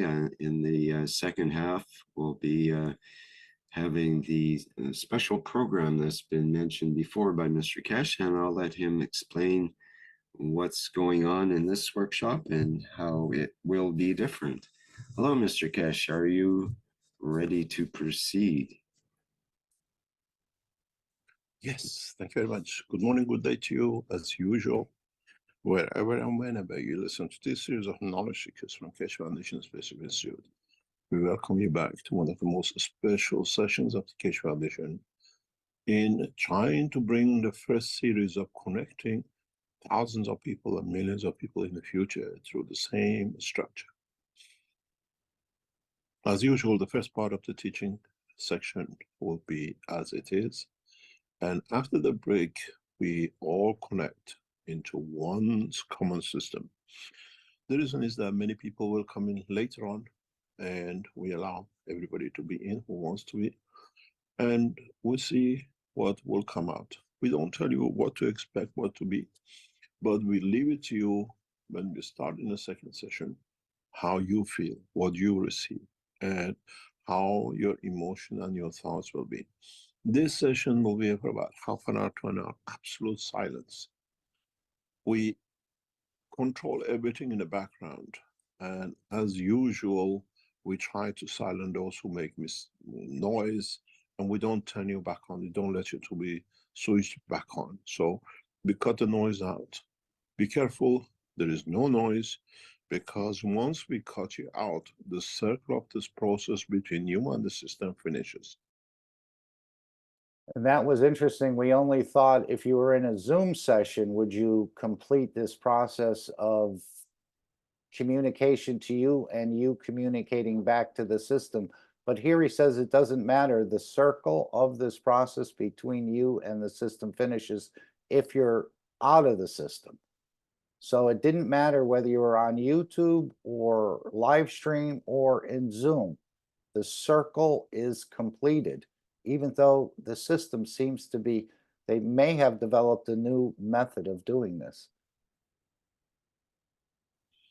So be very, very careful in how much noise you make and the way you make noises, and keep silent for that half an hour now. People who would join usually Friday sessions every month, they know the process. But this time we don't switch you on. You're just going to attendees and you cannot come back up. And those who go through the full process, it's your emotion. It's how you feel, and this is how you will receive energies from beyond the dimension of physicality It's the first time you're doing this in such a public way. And next year, this will be extended as we prepare humanity for the next step, as it goes through. And this cannot be, the silent time will not be transferred through what we call communication line. If you're not in it, you cannot record it and listen to it and say, oh, I felt it. Then it doesn't work. You're not connected to the system. Mr. Keshe, what about people in live stream and YouTube? Are they part of this, or are yes, they not anybody able? with a headset, you are in it. Doesn't matter, you're on the YouTube, you're on the Facebook, you're on what you call live stream, you're on Zoom, you're all in it. And again, when he was talking about that white corridor from Gaza over to Iran, and Mr. Keshe said, I'll personally guarantee the feeding and the medicine. Just get them a headphone, buy them a headphone. So again, even though they didn't tune into Zoom, I think you could probably tune in a multiplicity of ways now. It all doesn't have to be on Zoom, as it was in most of these sessions we were joining in Zoom. Any questions? And feel free to stop this and make a comment like I am at any time that we're listening to this, because what you're saying may enlighten the others, even though you think it's just a little thing and it's not important for you to say it really, but it may help someone else bridge something that they've been working on. We tell you, you connect through the headset. It's the information which we send out, the energy we send out, which is instantaneous. It cannot be recorded. This is why I said in the future, if anybody sells you a unit, say it's this Keshe Foundation unit, you know it doesn't work because it's not connected to us. So that's what I mean about people making systems and this and that. Unless you get it certified from the Keshe Foundation, it's not connected to us. It's just a waste of time, he says. Now, maybe you can get your system certified by the Keshe Foundation and it's connected.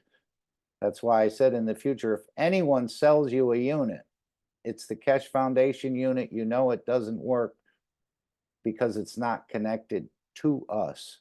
So there's something with this GANS plasmatic connection line that they're using.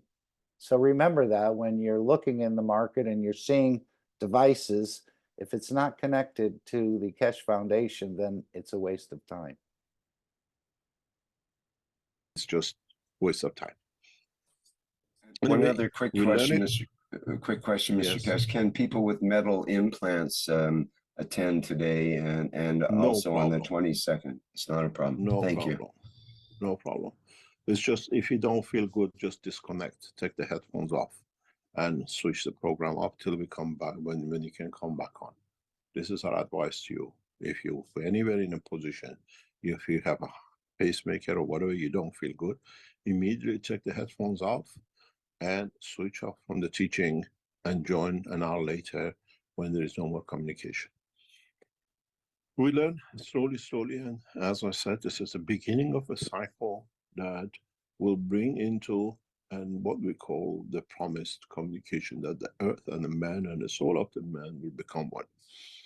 Going back to the teaching, as part of the teaching today, it's important for many of us to understand what the process is as we come into understanding of the connection of the soul in the second part and the rest of it. There's a big piece of information which is missing, and it's a good time to fill it in, to bring it in, that you all understand where has been and where we go and what Keshe Foundation has done. So there's a big piece of information missing, he said. So let's go and look at the drawing of what he's trying to explain to us at this point, and we'll go back to the transcript. In the process of the work of the Keshe Foundation over the past 40 years, we started with what we call the structure of the physical reactors. Long before knowledge seekers came into operation, long before we started the teaching in the process of what we call GANSes and the rest. What was important at that time for us was to create a condition that we could create flight. that we could take the physical body of the man into a space. In that process, we created what we know now as the process of the flight system. We created the condition that it brought us the whole totality of knowing and bringing in the process of physical dimension, and how we could change this physical dimension, how we could bring, interact, and be part of the whole process. In this process, in this understanding, we try to explain to those who are around us, the scientific world and the rest, in how we can create conditions that allows man to, I'm trying to get to the whiteboard and the system, oh, it's okay, it's going. What we're trying to do, what the Keshe Foundation did originally. Oh, it doesn't work when it doesn't work.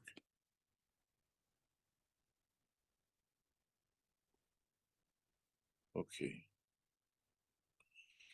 The original system was what we called the reactors, the space reactors.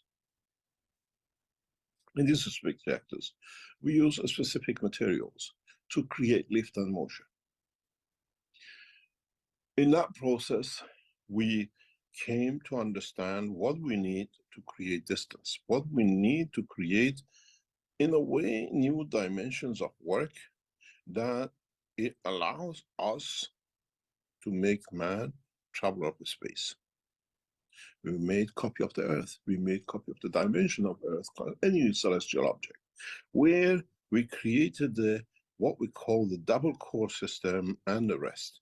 So the system became to be known as what we call nuclear power generator, lift and motion, or maglev system, electrical, electronic, whatever you call it. It became a flight system. This was for to lift, to move, and to go. Then, in the later years, we brought you to understand the position of the working with the energies which creates life on this planet. And this was a crucial point where we needed to create a condition that, as a planetary system, in the first cycle, with the uranium nuclear power generated magnetic fields, we created lift and motion, and that was the purpose of the job.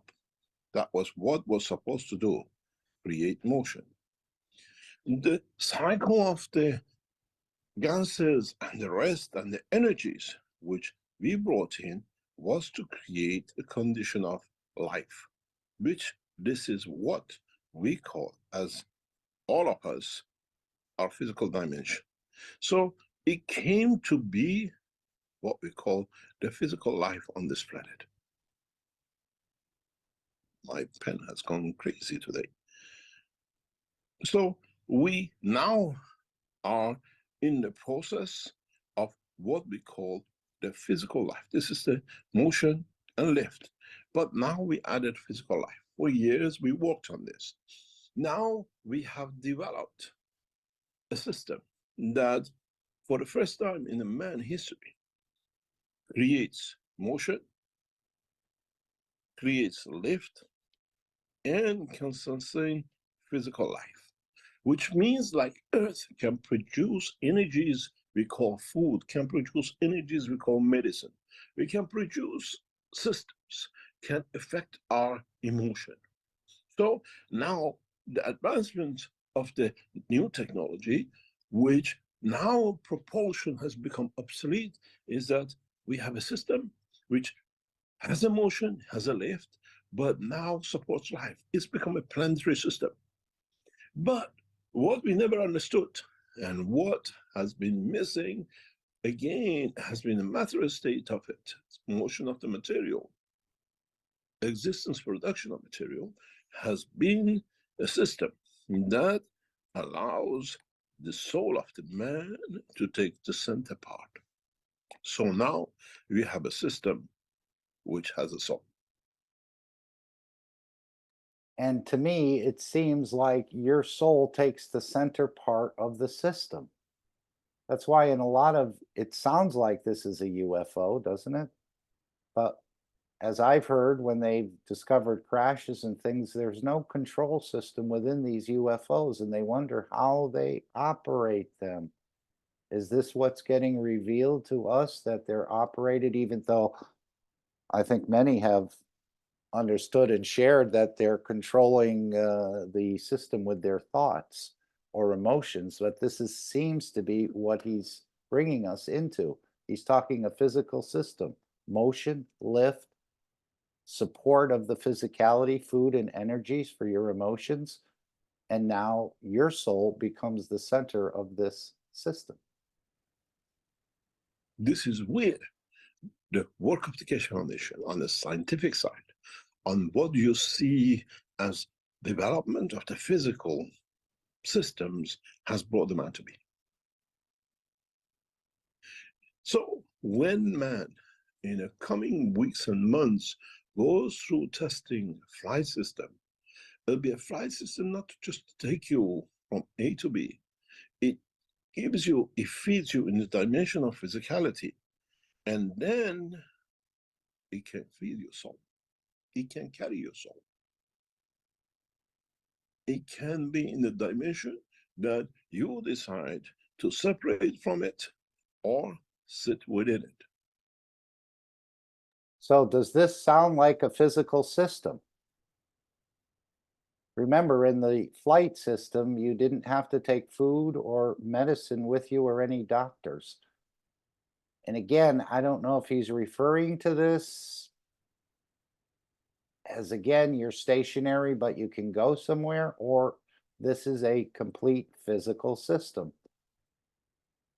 It sounds to me like it's some sort of complete, he said, these new systems that we're developing, motion, lift, support the physicality, life, and the soul becomes the center of it. Now the system has a soul. Anyone? Any comments? Any thoughts?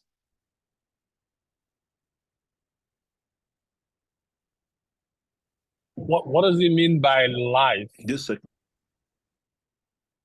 Supports life the same way the earth does. Now we have a planetary system. Energies for food, feed the physicality, and feed the soul with those energies as well. But it seems like the system will allow the soul to move out into an environment, or you can just stay within the system. This sounds like a physical system to me. Right. And again, he said we have to accommodate for those who cannot create the energies within them to move the soul. So perhaps this is the other track. There's a multi-track development. One is a space program with the soul, and one is a space program with craft, in a way, as I see it. Anyone else want to help Ike understand this? And myself as well understand it better? Otherwise, we continue. now is complete. And the new space system, new systems which are coming into operation in the coming weeks and coming months, it will be the first time ever man will carry his physicality. It'll carry the food for his physicality, and his energy carries food for his soul. And So he did say carry his physicality. So this is a new system coming out in the next weeks and months. allows the soul to be transmuted. You arrive in a spaceship on the moon, you want to be in the safety of physicality of the man, you stay with these two, but you want to go outside, like how it is to be. Physicality of the man would understand the feel the strength, the atmosphere of the moon. You transmute and you appear as a man of the moon, as an entity Then your soul decide this entity moves with the pace of a snail or moves with the rapid speed of light, and then you're in charge. This is where the technology, the structure of the Keshe Foundation brings the totality of the teaching of past 40 years together. Where step by step, first of all, we brought you what we call the physical side. Then we brought you the life side. Now we add the soul into it. So when the man travels from now into the depth of the space, into boundaries which has never been before, he has a full option. In a way, it's your right. In a way, now we understand where we sit, where we are, and why the teaching has been segmented over past years.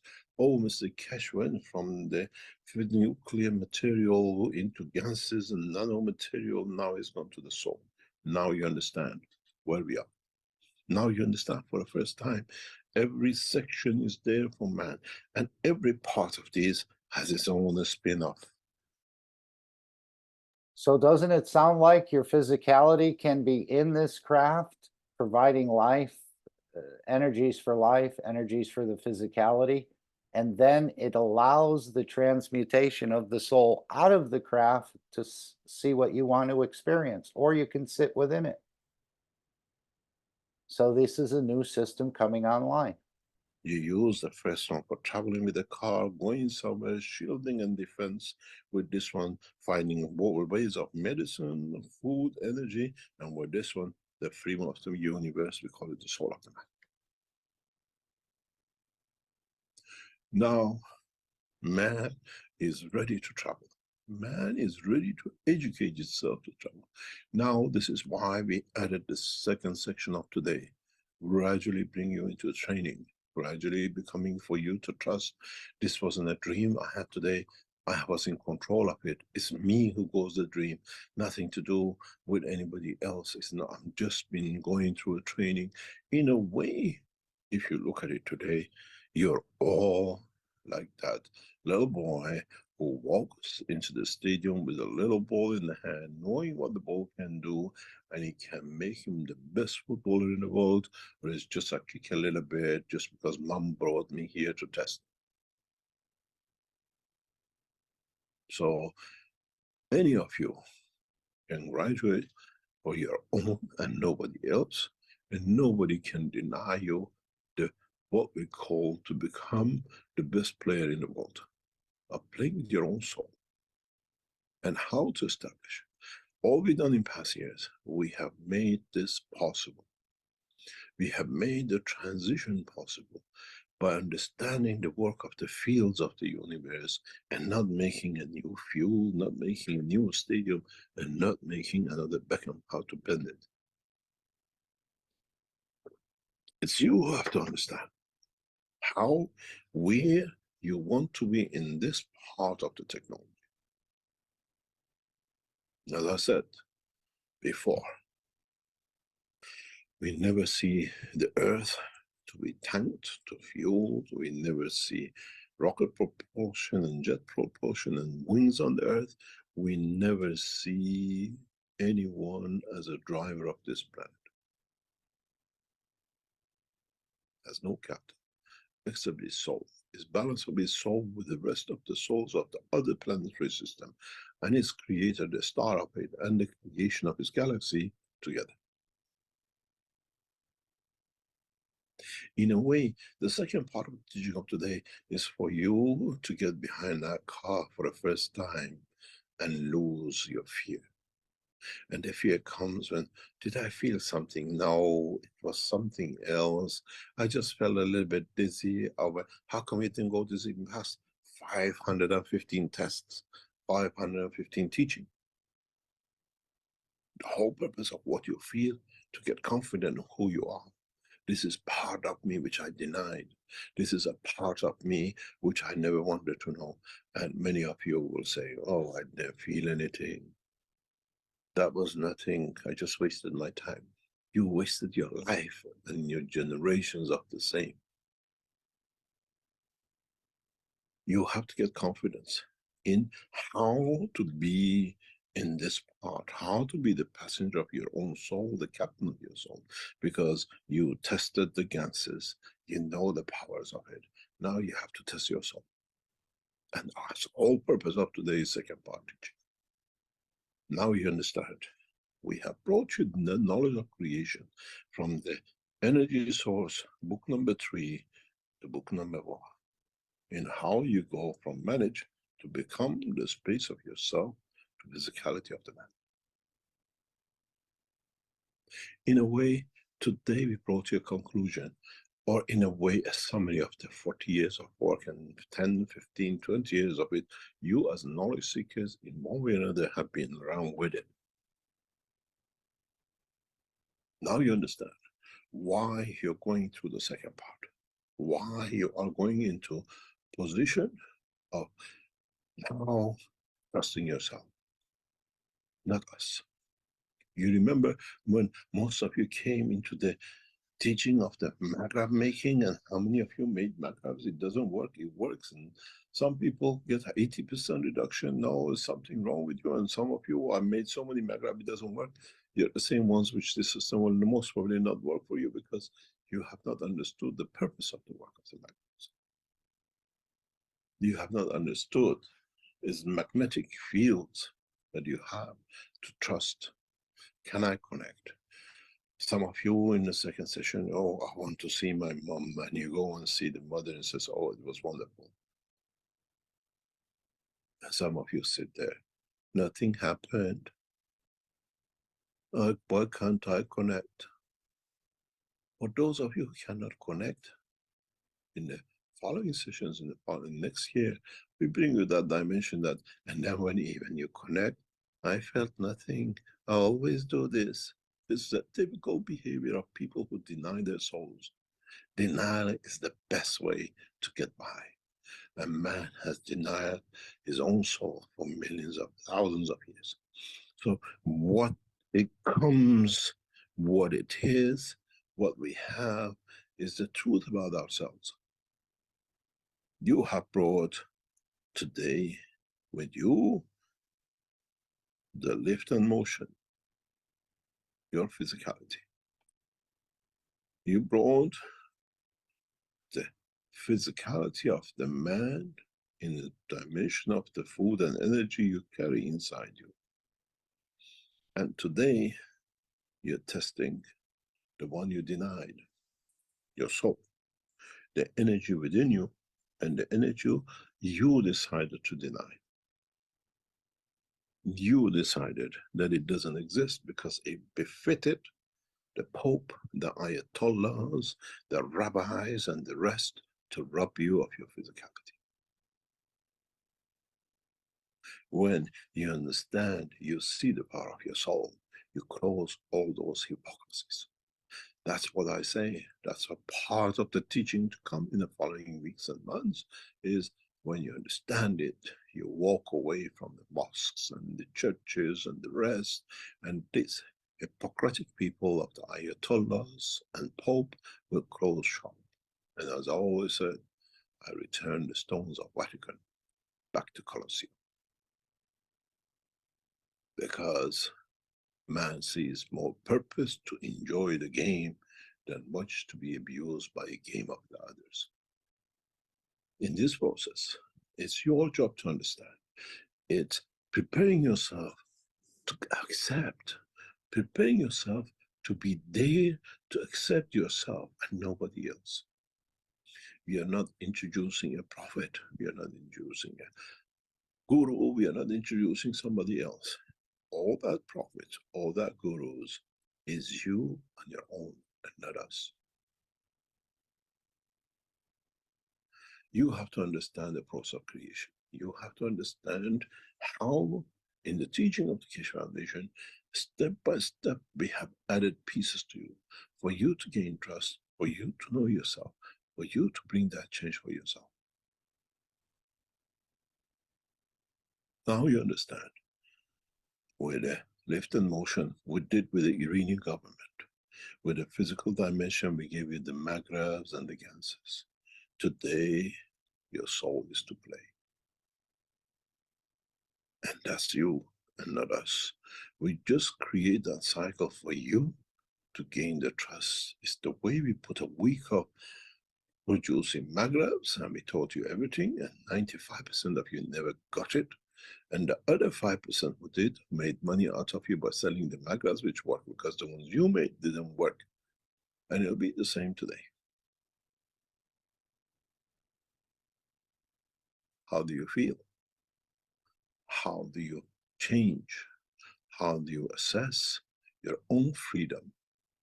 Because when I land on the moon and your physicality is in a craft for 10 years, 20 years, you get fed up. There are others outside I see through the window, even like a stone moving around. There is something like a tree which is standing there. It was John who was with me, now he's there because I know the jacket is hanging on the trees outside.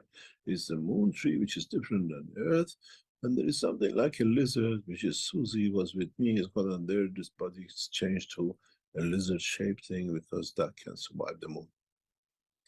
I wonder which one would I be when I go out, the lizard, the tree, or the stone?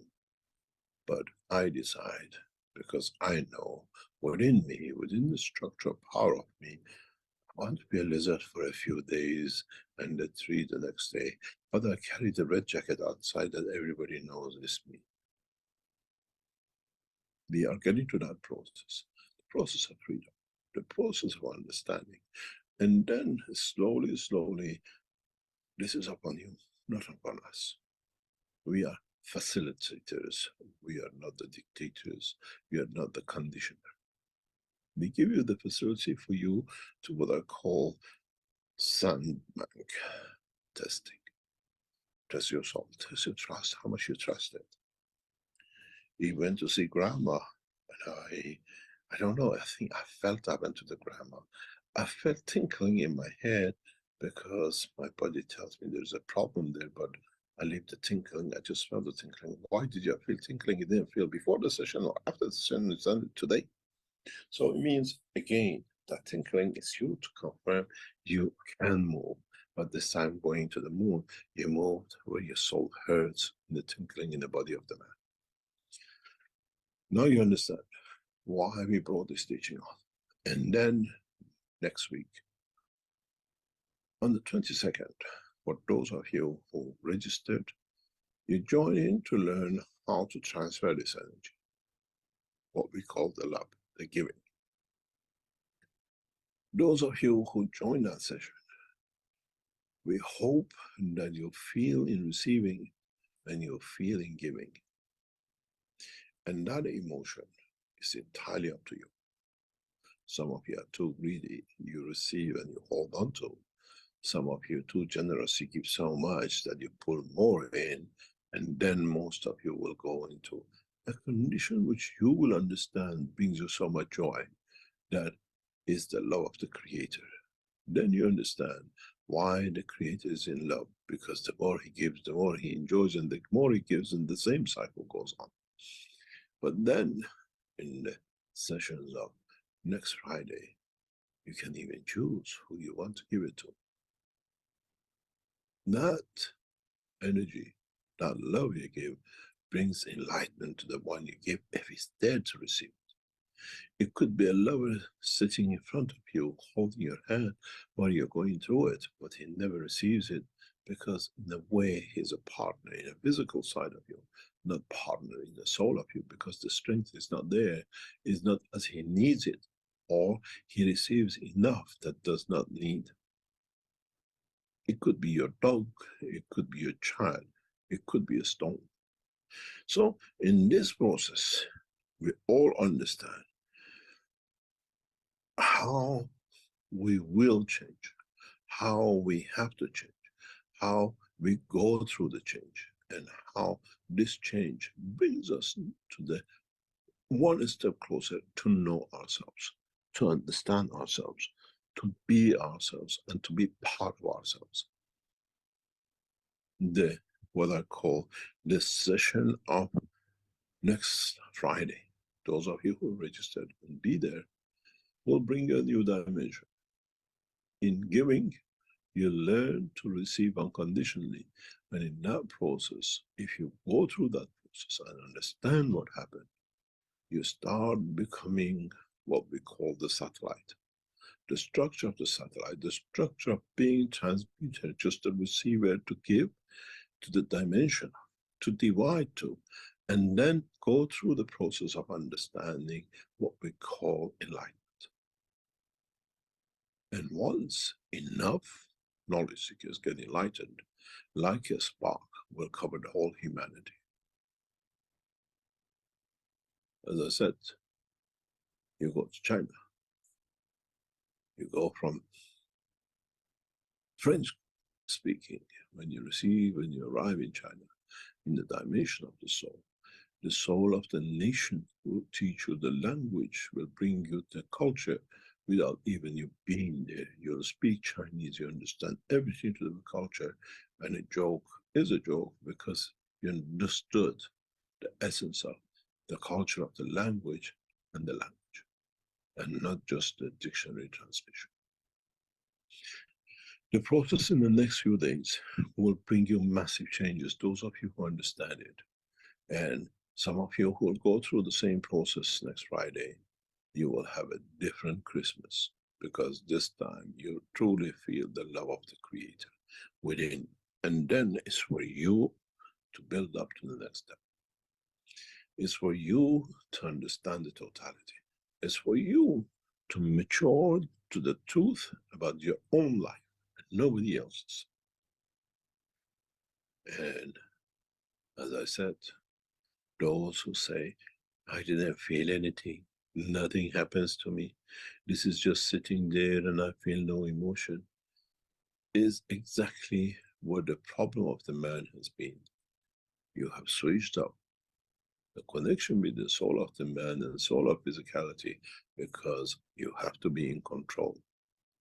You have to feel I am in charge, and you're still stuck to the dimension of physicality of the man. This will come very easy for many of you, and some of you will hit the wall. Don't worry. In time to come, we'll get you not to be frightened of the road, that you have such behind the car and you got the steering in your hand and others going so fast passing you. You gradually learn and gradually start driving, and you become one of those in the coming time and space.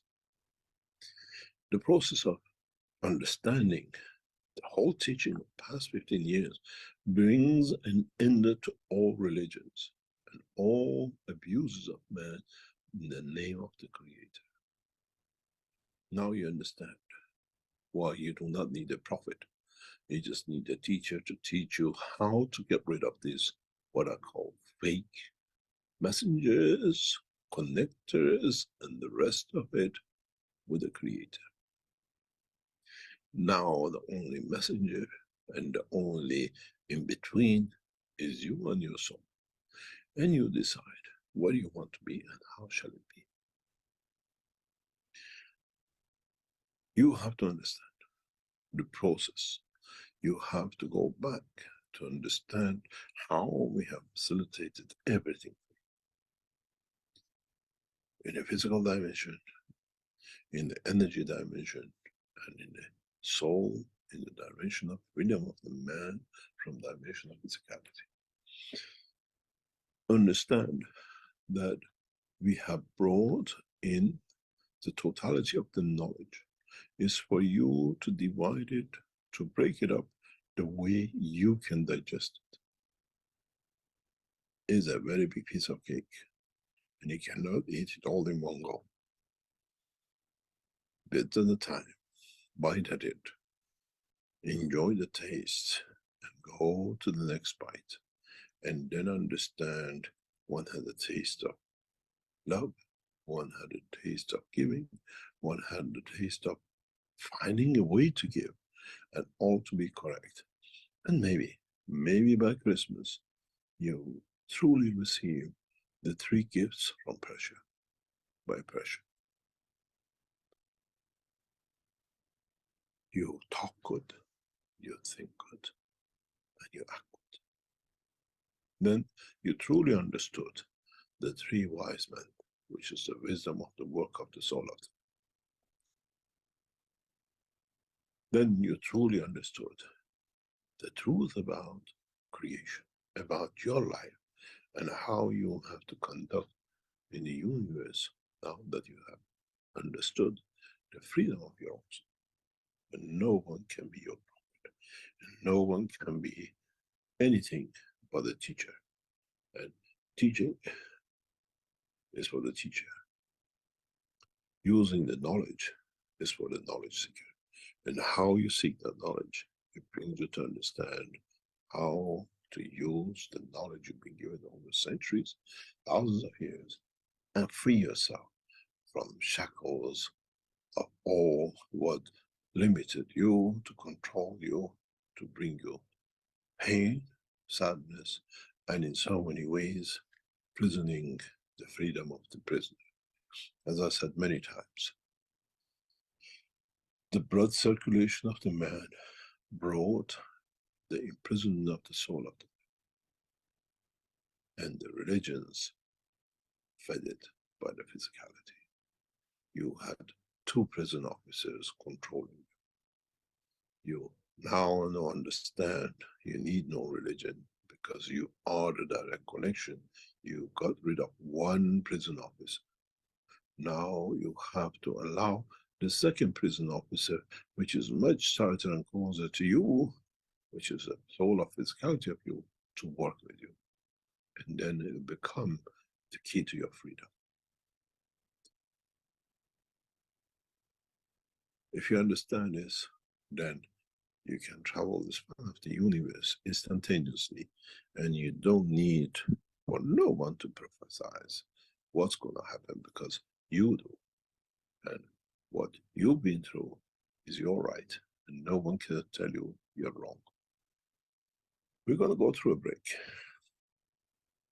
When we come back, I will explain to you once more how to do what to do, and we go on the silence.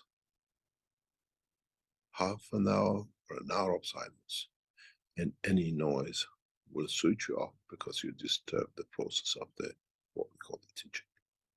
Rick, could you please start your usual repetition of the same advertising as past 5 years or whatever? And when we come back, we all go through the same, and we'll see what the next step will be.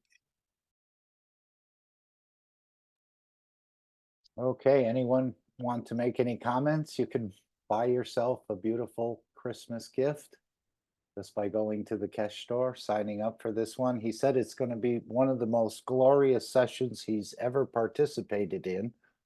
Although at the other times he said he doesn't participate in it, he doesn't have any microphone, because that in a way influences the process. So if you'd like to take part in this, it's open and offered by the Keshe Foundation for you to come and find out again more about yourself. You're understanding yourself, accepting yourself, working with yourself, and realizing these true beauties that you have within you. Anyone have any thoughts or anything they'd like to share at this point? Otherwise, we'll go to the Dome of Peace. We need to bring Alex in rather quickly here. We're only going to have 1 minute of silence today. But that's all it takes, is 1 nanosecond to make the change. And again, all of you can join the Universal Council. I don't know if I have that. Here it is. Okay. You can join in this process on the soul level. The first part, of course, is the spraying of the Gans waters, which you can all do, but it's something for your physicality. But this is an invitation from the Universal Council. The Universal Council invites the Keshe family and the Universal Council family in unifying at the soul level every day at 21 p.m. CET. And just check your time zones and how that, for the elevation of all souls and the protection of the physicality in the universe. So this is something, again, we're using this dimension of energy, but you're all invited every day, 7 days a week. There's no checklist, there's no Zoom room, there's no Telegram. We all just gather together at these particular times. And again, as Mr. Keshe said in the second part, don't do it once a day, do it all the time. So we're learning more and more about using the energies as opposed to using the physicality to achieve things. And this is what the Universal Council is learning as well, that through their wishes, through their energies, they will see solutions manifested in the physicality. When everything is right and the timing is right and everything is correct, it will manifest. So we continue with this process. Whoops. Any thoughts from anyone? Otherwise, we'll just go right into this. Let me just turn it down a little bit. There we go. I don't know if anyone want to read this demo piece. Anyone want to offer? I With will a nice read it voice. for you. Okay. This is what came in and what is now become a pattern. This from a guy, I don't know him, but he says, please remember this Sunday and every Sunday from now on, till we raise the soul of this planet to a peaceful planet. Keshe Foundation knowledge seekers worldwide will spread the gas waters around the world at 12 p.m. Central European Time and or 18 p.m. Central European Time every Sunday at the same time as they choose which time to suit them. Thank you for participating in this greatest movement by the soul of the man to bring about the peace on this planet as the permanent feature of the life of this planet. Very nice. When we go into space and we think about returning to this planet, I wonder what sort of mayhem and chaos will be happening. But now we're going to know that it's going to be transmuted into a permanent, peaceful condition. So you'll never have to think about, am I going to be arriving in a war zone? Is my country, is the planet still there? Have they destroyed themselves? So this is, again, something for your physicality to do. This is also something that connects the wellness centers together. And I think some of you as satellites will be these wellness centers. So you're actually connecting your own sort of health and improvement by spraying the GANS waters. Now, of course, we go to the second part, which again is learning how to use the energies of our own reactors in a way, our own center, our own soul. And I think, thank you, Stefania, and Shweta will read this part.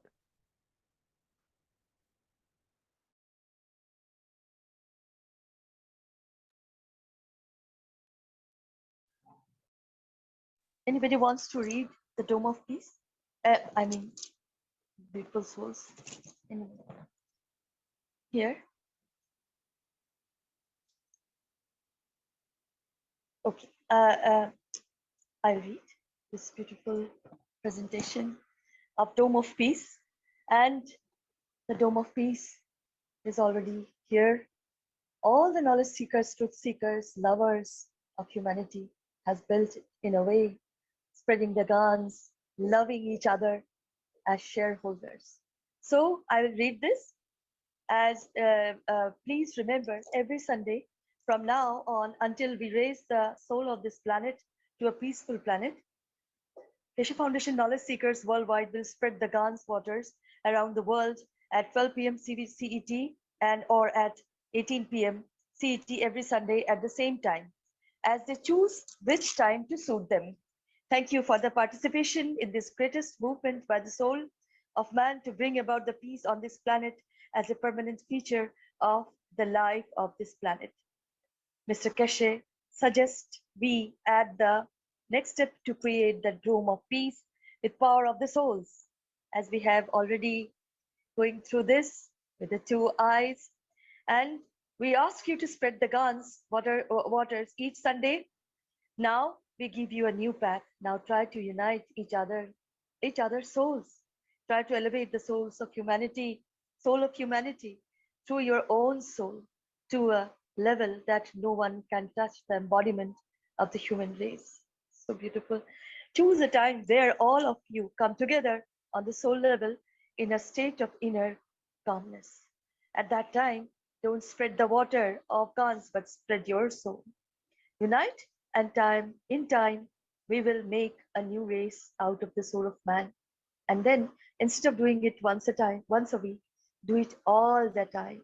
MD Keshe. Thank you. Okay, thank you, Shweta. And let's just put up, no, this is another announcement. You can join again Sunday for the spraying of the Gans waters, but I was just looking for the other one here. This is the Brazilian team who has put this together, and you can also join them for these daily intentions or the weekly intention on Wednesday, 1 a.m. CET time, as I understand it, where you can be part of this beautiful process of bringing the change, because we're actually lovers of humanity and lovers of the creation, I think. So let's bring up our 5 minutes of silence, but today we're just going to do 1 minute of silence. And again, we're gathered together, inner calmness. On the soul level, we're going to work collectively together to bring about the change through the peace negotiators, the international atomic energies, everyone working for peace in Vienna, the soul of humanity, the soul of the world leaders, religious leaders of planet Earth. So let's take 1 minute, and just going to bring up the clock and we'll start now.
And that was a very quick minute, but a minute has gone by. And again, you can join with the rest at 9 p.m. CET every day.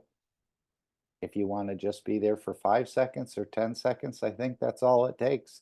You can even be multitasking. I believe you don't have to have full concentration on one thing. As we know, the creator, and you're part of the creator, is in many places simultaneously in doing things. So I think we can operate on the same understanding that we can multitask in a way, or whatever you choose. Again, it's all about our own understanding of ourselves and the beauty that we're walking around with and yet to fully realize.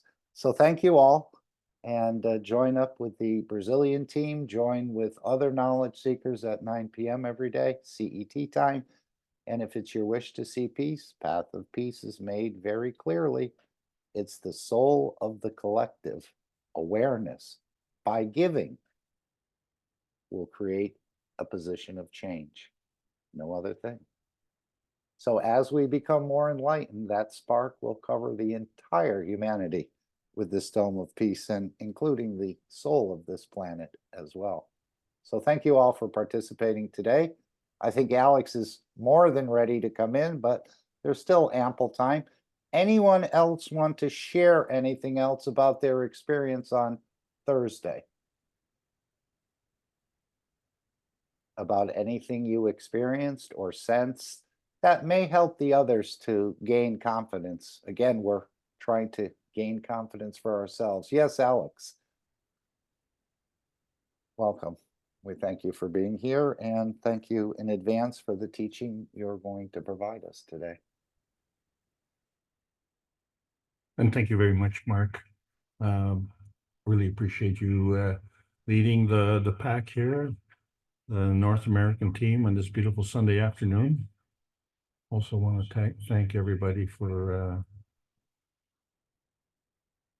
investing the time. It's a very important meeting. it's what makes this a meeting so powerful is your attendance here is coming from all the different continents around the world, not just today, but the follow-up after today. So I would like to get into the meeting now, if that's okay with everybody. And I'm just going to start the disclaimer. So here we go, please.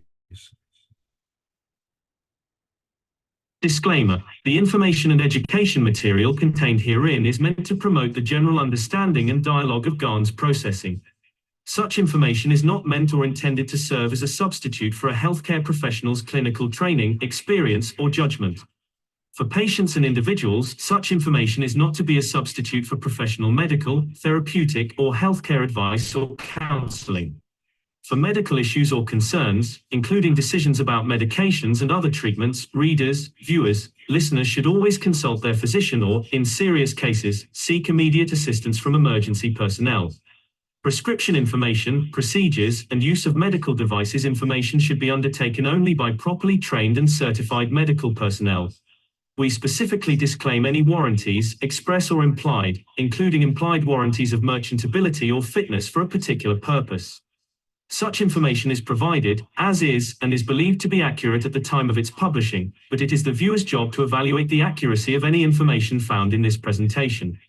Every case presented is of their own experience, applied by themselves for themselves, and it applies to their case only. Every person experiencing health problems should seek professional medical advice and consult their course of treatment with a doctor. The processes of plasma balancing described herein are a natural process which supports the body but does not replace medical advice or therapies one is already subject to.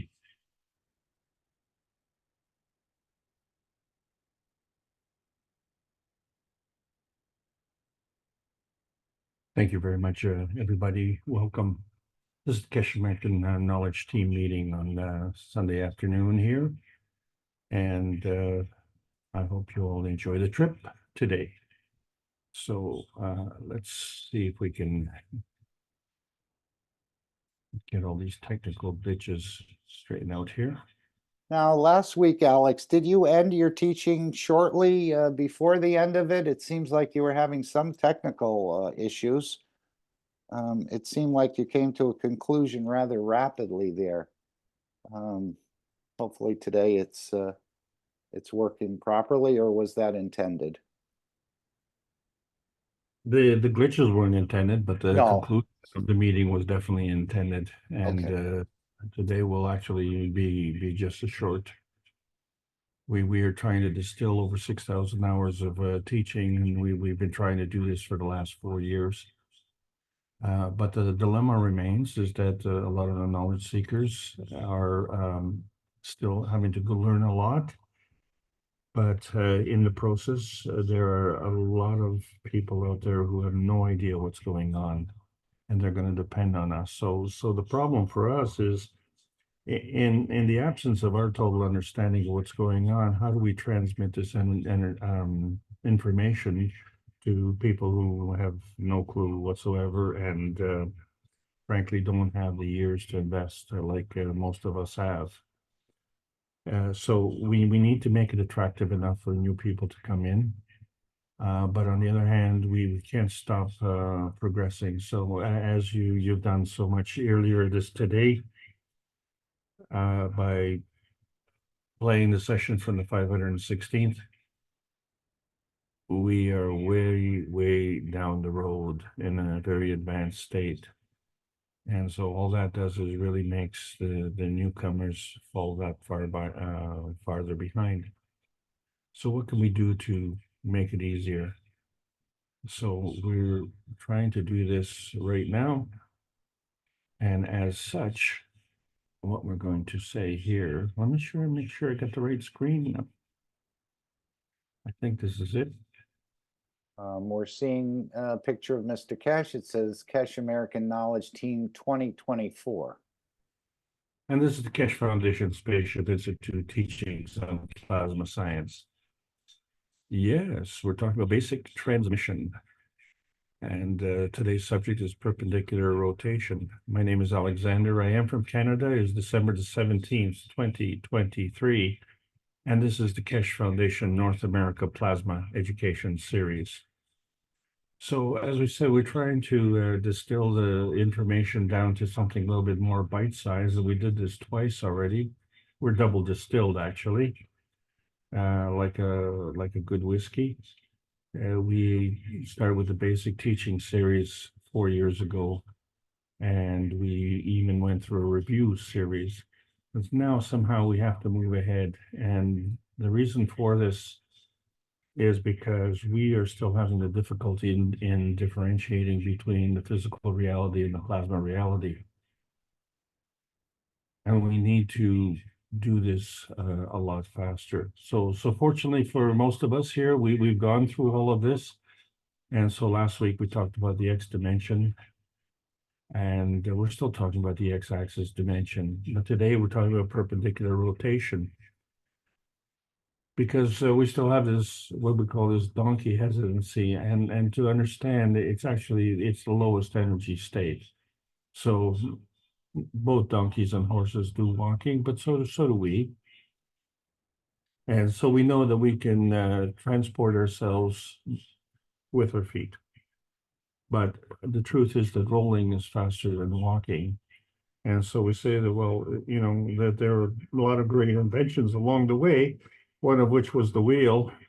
And we don't actually know when the wheel was invented, but we're thinking that it took a long time to really work on that. Well, all you had to do was slip from the top of the hill and roll down to the bottom, and you knew that rolling was faster than walking. And so that was the invention of the wheel, and it didn't take any time at all. But it's taken us a long time to understand the plasma sciences written by Mr. Marantavakoli Keshe, outlined in book number 1, The Universal Order of Creation of Matter. So yes, we were talking about the universal order of creation and the creation of matter, both. Those are two subjects. And book number 2 was the structure of light, and how does that manifest from the book number 1.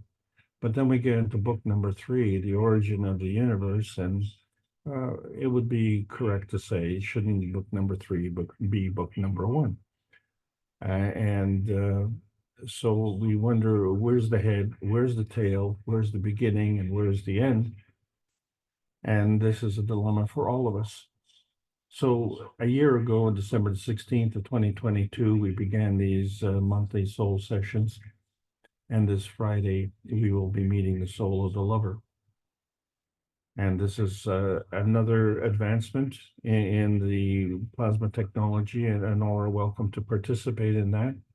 And we want to timestamp this as the session after the 304th One Nation, One Planet, One Race for World Peace. And this is what the purpose is of the technology. So when a lot of people ask, is the benevolence of the universe capable of handling the plasma science? No, the universe is founded on the plasma science. The question is, can we on Earth handle that? Well, we need to handle that, or we're going to be stuck on Earth. And we don't need to worry about being stuck on Earth, because Earth is our little heaven. It's that little piece of pie in the sky that we've all been searching for. But we're still searching for outer space. And so what we're saying is, to travel through that, we have to get on that plasma highway, and rolling is a lot easier. But that little piece of pie in the sky is just that little tiny red dot in the bottom right-hand corner of the universe.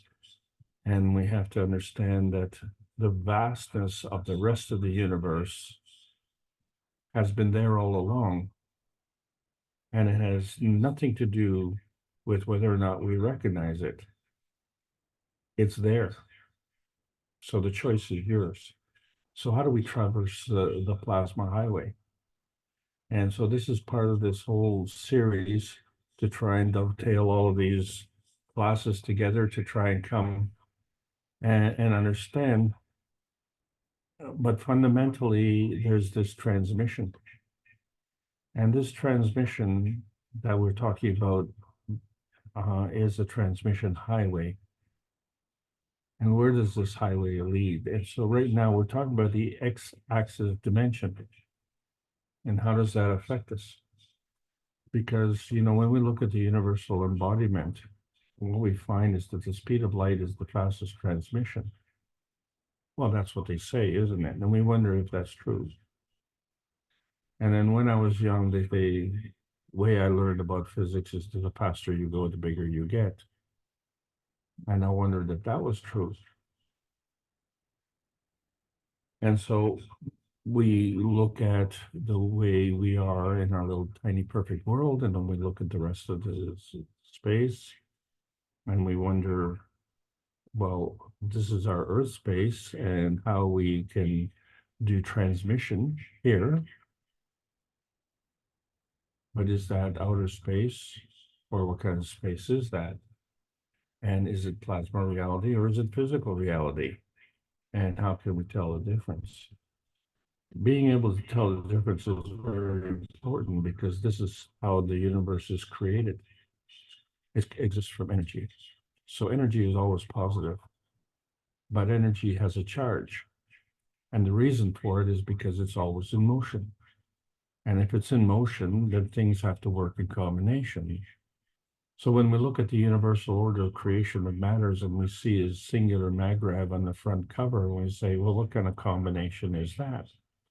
Well, within the construct of the magrav, you have the matter state, dark matter, and antimatter. So that becomes the one. Where is the other one? And how do you do transmission from one to the other? And so all we're talking about today is the x-axis transmission, because that's the dimension that we're all familiar with, isn't it? When we make the cups of life and we built them and they were physical, and we had to deal with a condition that was an energy pack. And that interaction came from our inner space, our core space, and was transmitted through our emotional strength. And it was affected by our emotional strength. So much so that some people were able to manifest GANs, and others were actually failing in that regard. But we didn't call these the cups of the pandemic, we call them the cups of life. And what we had to realize that one component was not enough for the component of life. We had to take other things into consideration. So we developed CO2 GANs, calcium GANs, zinc, copper GANs, amino acid, water GANs, and we did this all in the cup of life, all at the same time. And many of us were only looking at the connection of the wires between the various components, which of course were coils of copper, nano-coated copper, and zinc plates. Of course, there was saline water in there, and we had amino acids and ganses and all sorts of things happening all simultaneously, and some were more successful than others.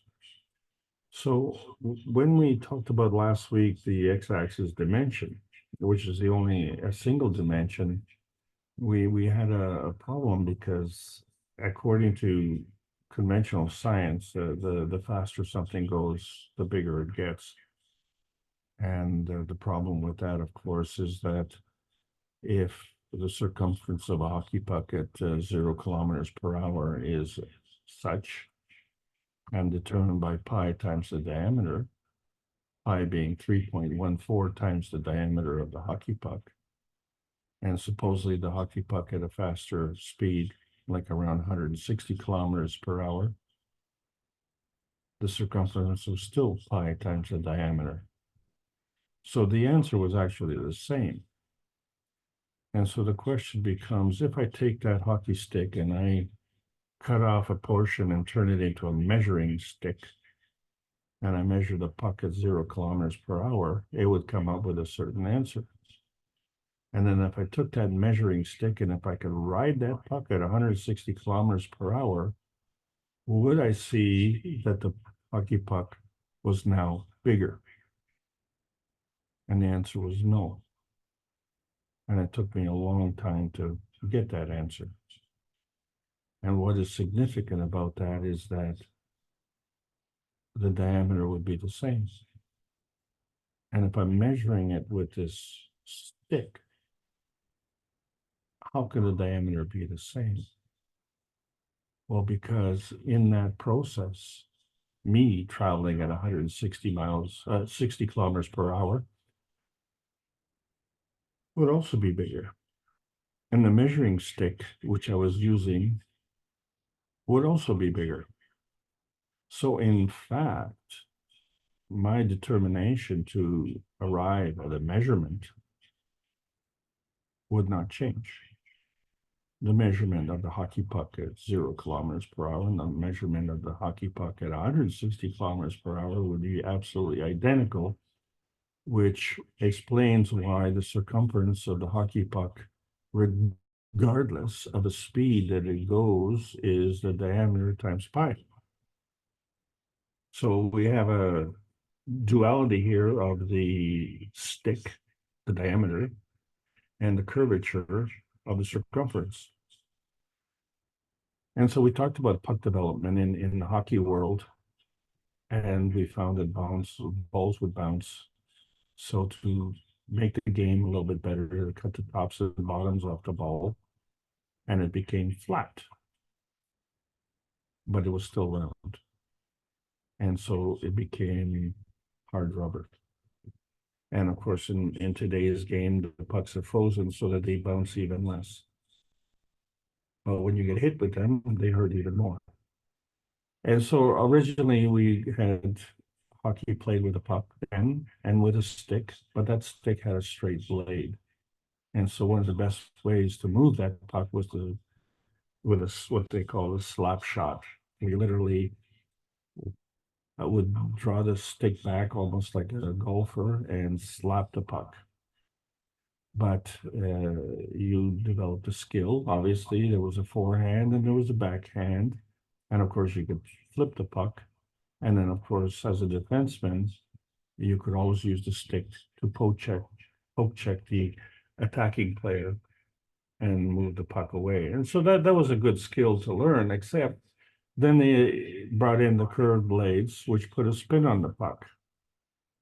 And the puck would skip off the ice like a flat spinning stone would skip on the water. We've all played that game, haven't we?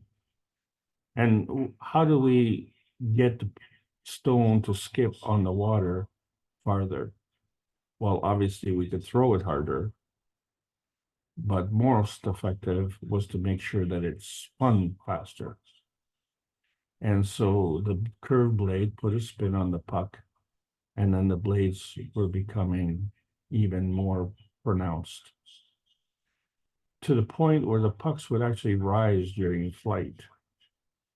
And so we found the puck actually coming towards the goalies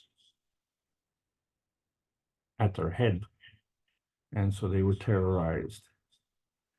And in the process, of course, as the players became very good at delivering the puck at a high speed with this curved blade, which terrorized the goalies, they lost the use of the backhand shot.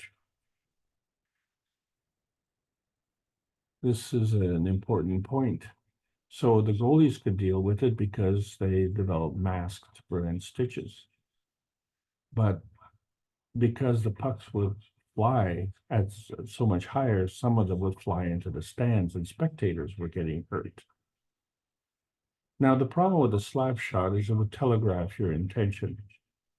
So there was a lot of time between when the attacking player wanted to line up the puck to slap it, that a defenseman could block it. So that poke check was a skilled way to stop an attacking player, but it was definitely a dangerous way to block a slap shot, because a flat blade would deflect the puck back into the face of the defenseman. So it was much better to let the puck go to the goalie and let the goalie deal with it. But the curved blades weren't just for the attacking players. Some defensemen like to use the curved blade as well. And of course, they had excellent shots, so they could deliver a lethal shot to the goalie, but they were defensemen. And so they knew that the attacking player lost the backhand. But interestingly enough, the defenseman could use the curved blade on the backhand to poke check and not worry about the puck coming into their face, but deflect the puck into the stands. And it would add spin to the puck and actually increase the speed. So the puck would fly into the stands at over 160 kilometers per hour. And unfortunately, it's hit some of the fans. And so a lot of the fans would duck out of the way. And those who didn't duck, well, they earned a trip to the hospital, perhaps. So watching a hockey game became quite dangerous until they put the nets around. But getting back to the X-axis transmission, the whole purpose of cutting the curvature off the pucks was to make it flat so they can slide on the flat ice surface. And the flat blade of the hockey stick could slap this puck around. But the game evolved, and which leads us to today's discussion about perpendicular rotation. So the thing is, if we take that hockey puck and put it on end, and if it was to roll along, so the puck itself was perpendicular to the ground, but it could roll on its edge. So that was one way that it could move forward. But another way is if you turn that rotating field 90 degrees, you could push it along. And so we had propellers that were put on boats and ships, and they could push them. But what was distinctive here was that these propellers were in the water. And if we kept the same perpendicular rotation of the propellers, but moved them to the front so that they were pulling along, so we invented propellers on airplanes. And so this rotating field was in the air. So the pushing was in the water and the pulling was in the air. And then if we rotated it a different way, another 90 degrees, we found that we could hover along. And so we had propellers that you could see in the air, and we call them helicopters. And we also had hovercraft. So interestingly enough, the perpendicular rotation, depending on whether it's perpendicular to the X, Y, or Z axis, could affect the flow. But there was another perpendicularity, and that is to have the rolling puck on its end and just have it spin 360 degrees like a top. And so the puck was no longer flat. The original bow, which was spherical and cut flat, through this spinning action, became spherical again. And so the diameter with respect to the sphere was cut in two, and we call that the radius. And so the relationship of the radius and the circumference and pi was the way to measure the surface to volume ratio. And so we now have to determine the surface of the sphere, not just the circumference of the circle. And getting back to the original problem, where the faster you go, the bigger you are. So the surface area of the sphere at 0 kilometers per hour was determined by the equation pi times 4 times the radius squared. And the surface area of the sphere at 160 kilometers per hour, if you could get on it and measure it, would be pi times 4 times the radius squared. So the answer is still the same.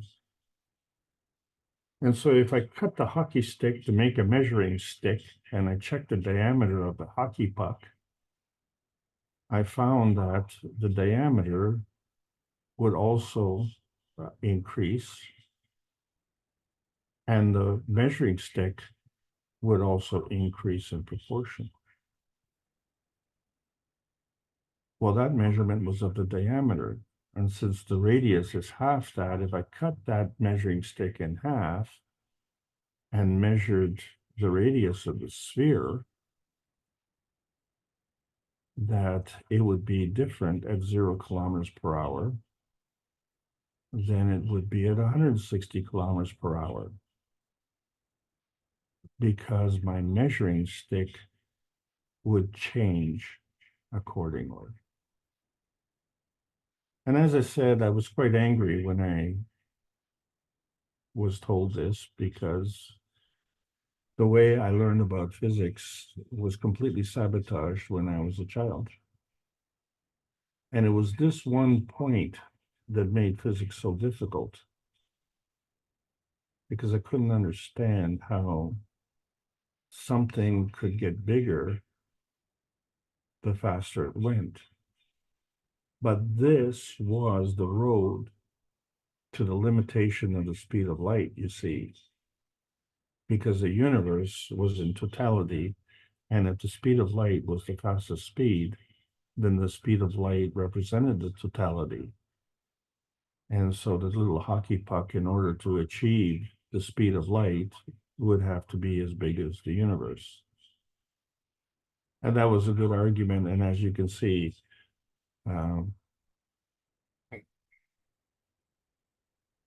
was not correct. And so we see the difference between the scientific responsibility as they try and grapple with the conservation of magnetic fields versus the conservation of energy. So the more energy you put in other words, if you approach the speed of light, then you would encompass the universe. But the scientific responsibility did not take into account those who had the spiritual responsibility. And of course, vice versa, the spiritual responsibility group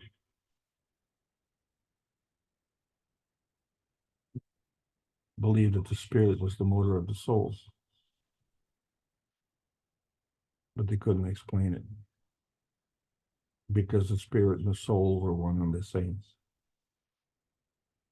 And of course, the scientific community didn't believe in either anyway. So you had this separation. And that's a problem that we're having today, because we're only talking about the x-axis dimension. And so we see clearly where the plasma science adds to the knowledge. And then the question is, can we change the rate of change? Just like we change the rate of speed. And so this becomes our dilemma, because when we're looking at our man space and we only look at the x-axis dimension, that only includes our physical matter state. And in fact, that only includes our physical environment. And so now we understand why we're having so much trouble, because if that is our little tiny pie in the sky, and that is just that one portion of this panel that you're looking at, and all this other stuff, this is all equivalent to the rest of the universe. And does that seem to be like a very, very basic thing to discuss? Yes, it is. It is basic. That's why we're talking about basic transmission.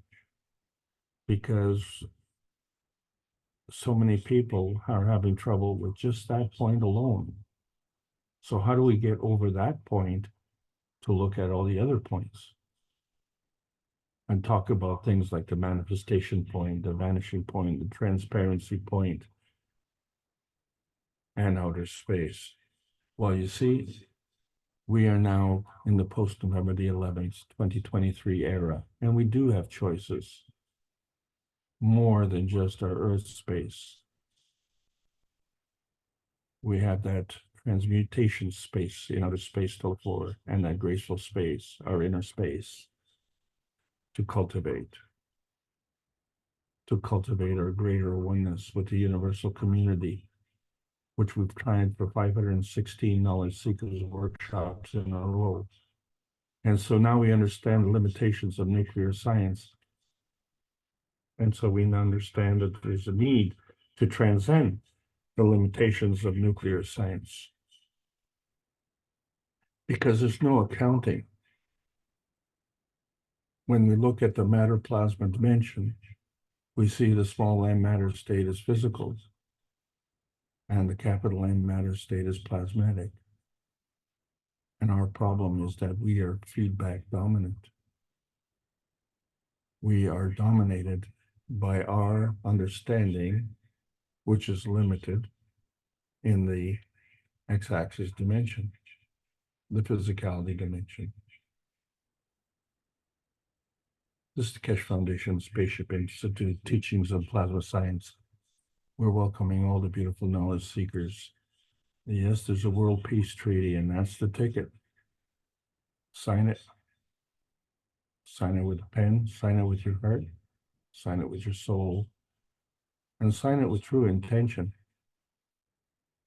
And we found that spacemen, snowbirds, and sports fans can find heaven through transmission with the assistance of perpendicular rotation. But there's more to take into account. So we in the universal community can get rolling by becoming Earth fans. And the plasma science needs to continue to be delivered in exchange for peace on Earth. So welcome to the new outer space age, and welcome all those who are getting ready to enjoy. This is the end of the lesson. Thank you so much for allowing me to present. Well, thank you very much, Alex. That was short and sweet.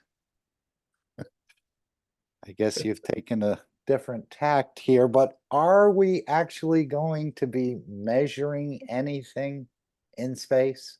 I know oftentimes Mr. Keshe says the creator didn't measure when he created the Earth. So many tons of copper and so much of this and so much of that. It's just the way the fields came together. Maybe we can feel field strengths, but will we have any measuring tools? Perhaps we will in the matter state in KAKT. I'm not sure. What's your thinking on measuring in space? Well, I think that's the reason that I really got annoyed and angry and upset when I discovered that, because how do you measure that? How big is large? You know, how do you justify that Jupiter is a certain size and the Earth is a certain size and much smaller, and then Mercury is a certain size and much smaller again? So you can measure it however you want, but you can't account for its presence. And that's an important point. Maybe John would like to add something. I see his mic came open. Yeah, we're told time and distance don't exist. It's all an illusion in our minds. We're all living a present time.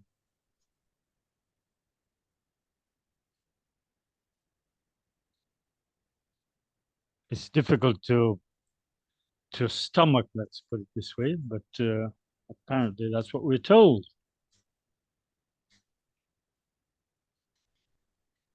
But John, the ones in the UFOs are traveling quickly, but apparently they're not traveling at the speed of the creator, which is instantaneous. You just arrive. So there must be a distance, but I'm just trying to think how to phrase this. Well, you may be traveling from one end to the other of the universe, but Okay. time and distance don't exist. So you're just sort of positioning your ship from where you were to where you will be. It may take a few minutes or whatever, because we're sort of married with our watches and time. But when they talk to us about history, it's very difficult to fathom or stomach, because you have no idea of time in history.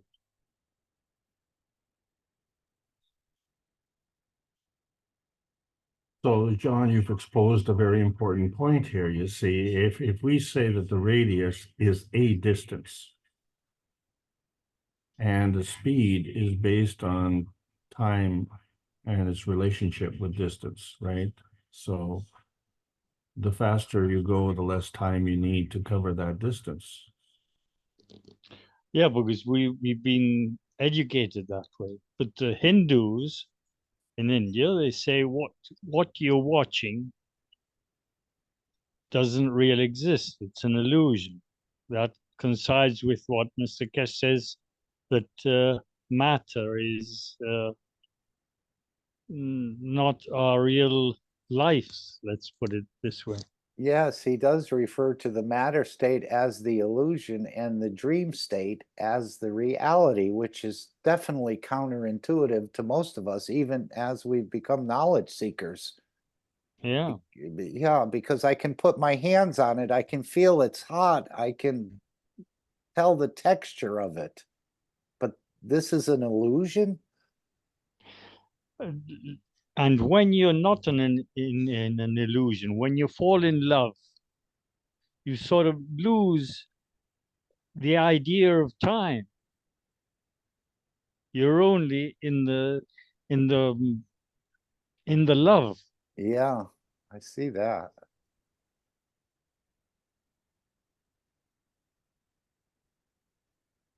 So we agree that the equation that the speed is a relationship between time and distance, and that the time is irrelevant. But let's bring up another point, and that is the fact that the matter state you say is an illusion. Well, what we have to look at is the definition of matter state.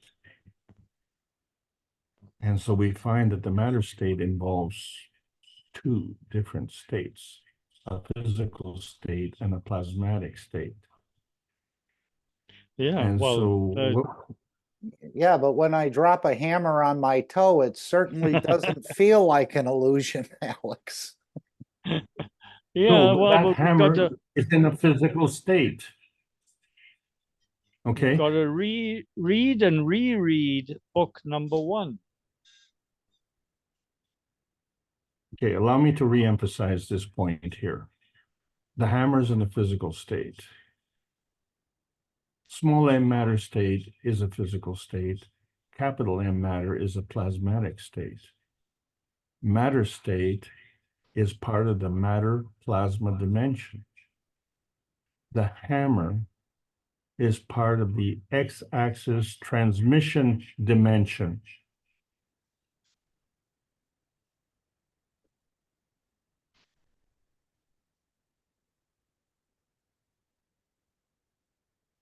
Not the same one.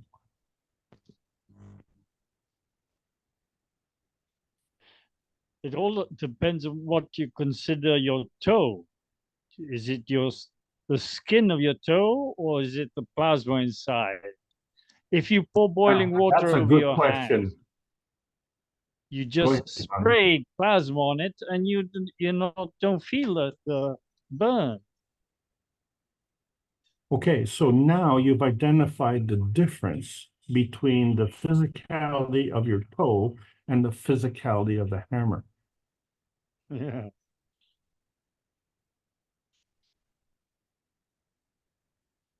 So I think as adults, and when we discuss it this way, we have problems because we have to unlearn things.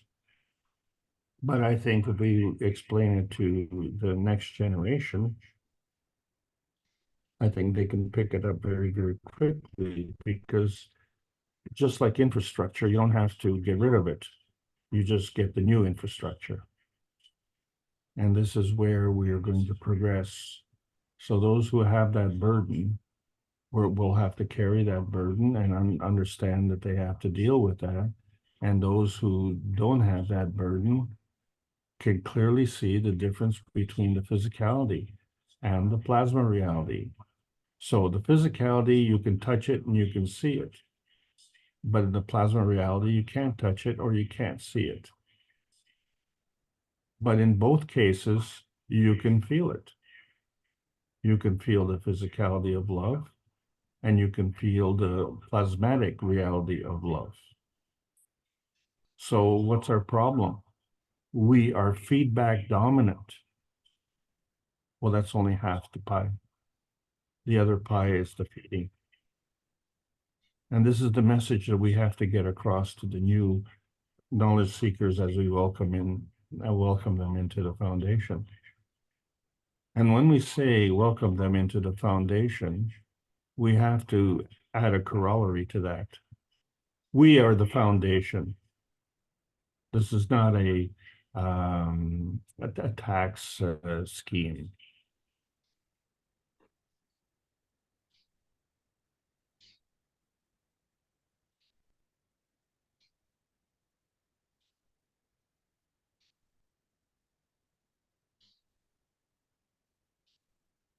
I can hear you thinking, Mark.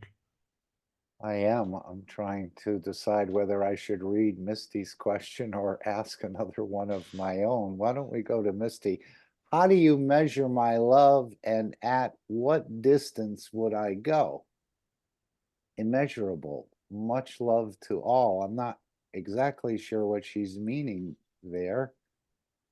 Well, Georgia girls would measure the love by the size of the diamond ring.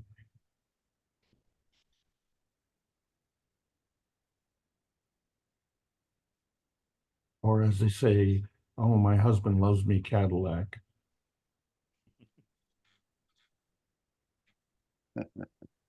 I think Mr. Keshe went through that, but it was a Rolls Royce. You've been to Georgia, you, Mark? Yes, actually, I did once, only for an interview. I flew in and I flew out. Did you see the Georgia Bells? No. I went from the airport to the place and from the place back to the airport. So I was there for less than a half a day, probably. Well, I must tell you that they were beautiful. And I must tell you that they had beautiful dresses and a lot of jewelry. And they had no problems walking in front of the chain gang.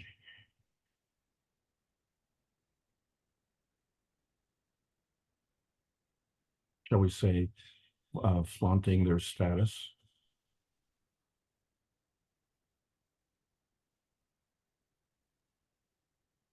And that was just an illusion. Well, as a Canadian, You know, I was shocked at the racism, but it was palpable. It was so palpable that it was almost physical. And you know, you could cut the air with a knife. But obviously, I was actually in Savannah, which we all know was the heart of the slave trade. So that's even though it was years ago, it's still lingering. It's present today, and that bigotry goes both ways, actually, which is quite unfortunate. So. Oh, I think regardless of what we see or perceive as the social economic situation, we all have to realize that we all make individual choices. So the color does not predetermine your socioeconomic status. And the color is just you know, the color of the skin, but the skin color is all part of the physicality. Because as John mentioned, you know, when you drop a hammer on the toe, it doesn't matter if it's, you know, what the color is of the skin of the toe, it's still ouchy, ouchy. So you look at different continents and you find social economic range just as bad, where you know we have extremely wealthy people and extremely poor people in North America, and we see the same in Africa. It's just that the way we're conditioned, we don't believe that there are extremely wealthy Africans. Well, yeah, maybe even more so. And to the point where it's almost obscene. And so, you know, you say, well, if that is your measuring stick, your socioeconomic standing is your measuring stick, then you are using the wrong stick because we're all equal.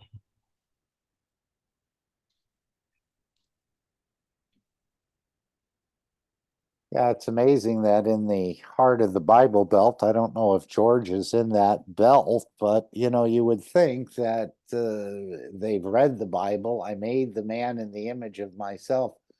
That goes counter to what you see with your physical eyes, like people with different color skin and things. How come they're not able to override that understanding that all men are made in the image of the Creator? And the American Civil War was the 1860s, right? Yeah. So 160 years ago, you still have this heavy duty racism. Yeah, I'm not sure when you're talking about the Civil War, the war The between American the Civil. states. Yeah. Yeah. Yeah. Yeah. Yeah, it's There's just an another, amazing. Go ahead, John. there's another important thing, because we are talking about man was made in the image of a creator. And what about all the animals and the plants? Yeah, that's what I'm getting to understand, that the Creator shows his face in trillions of different manifestations across the universe. So I think he's in everything, the Creator. If it is a he or an energy, it's in everything we see and even things we don't see. And as you can see or don't see, we're fumbling around trying to explain this. And yet this is a very basic subject. And it becomes a very important subject because it's the first subject you're going to talk to someone who is totally unaware of what's going on.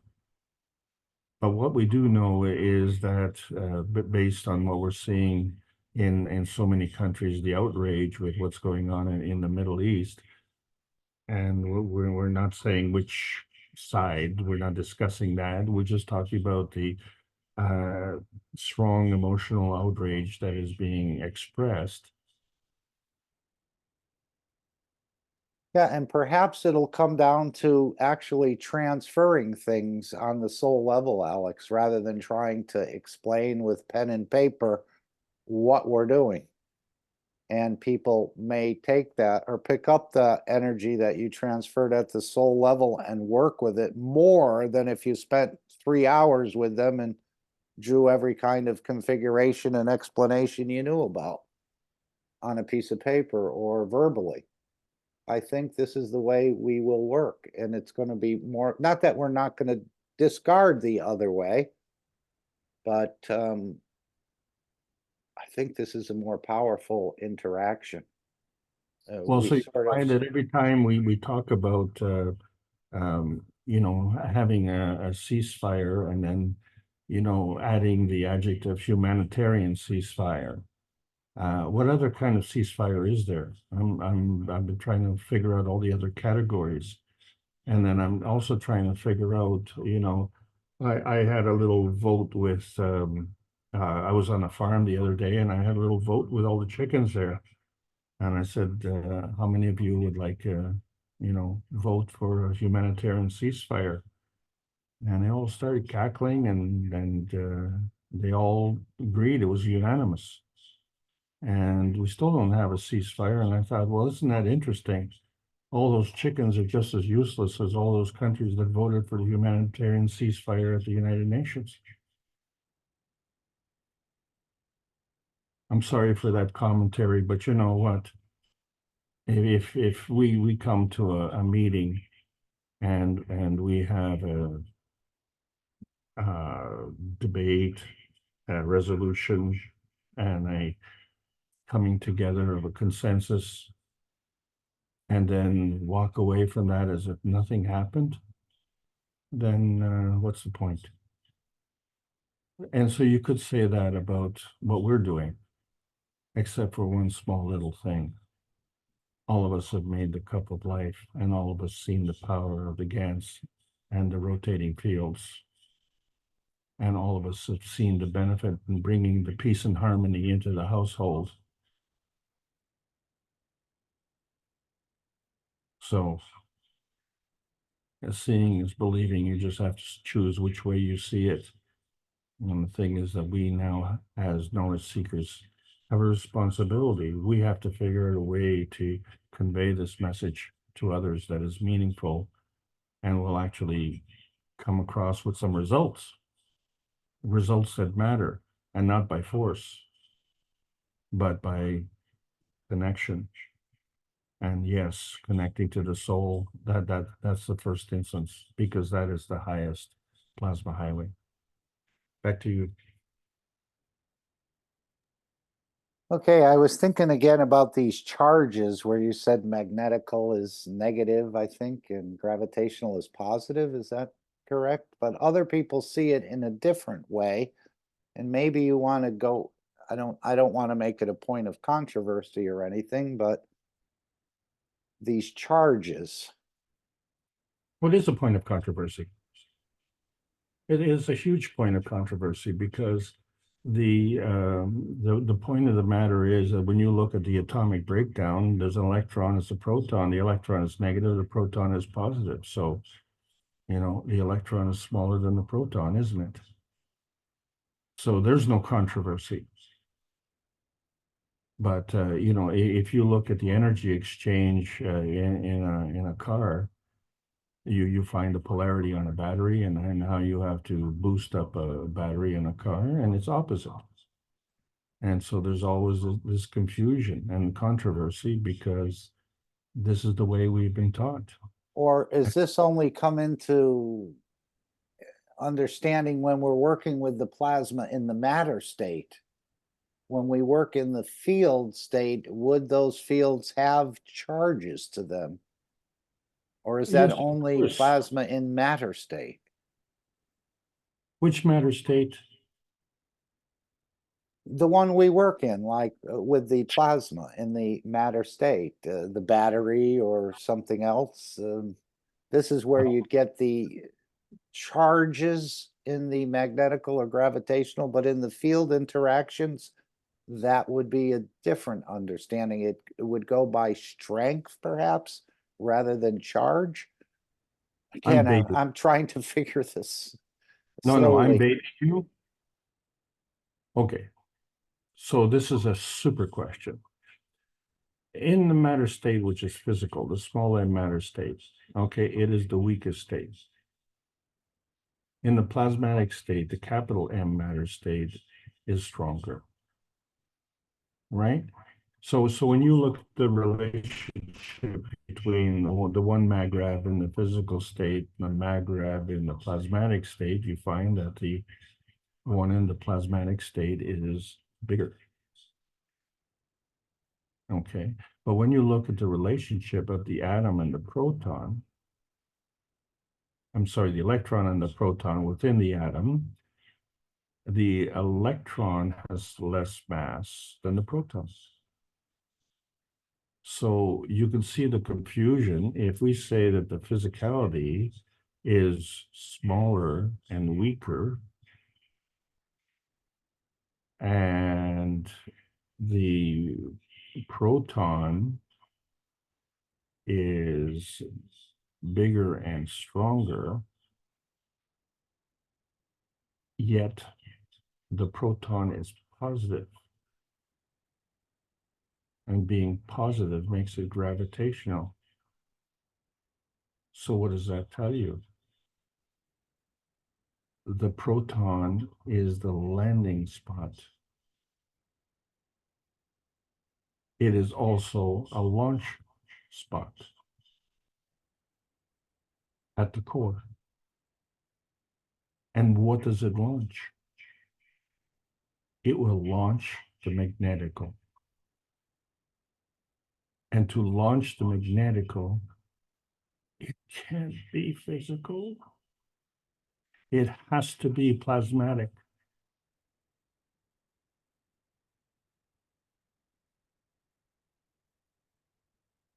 I have put this panel up for each and every one of my classes because this is the matter plasma dimension dilemma.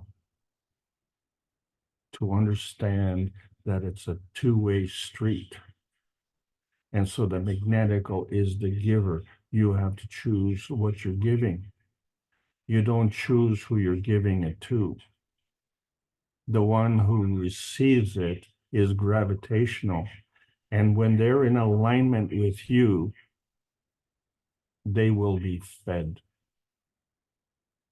And like all beings who want to be fed, they want a good meal.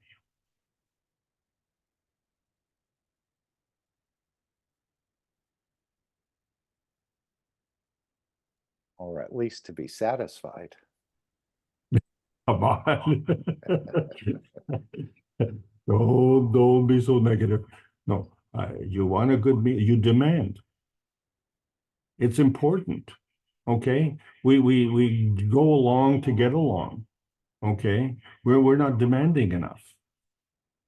And when you say, well, demanding, not to be confused with commanding, but demanding and saying, well, that's not acceptable for me.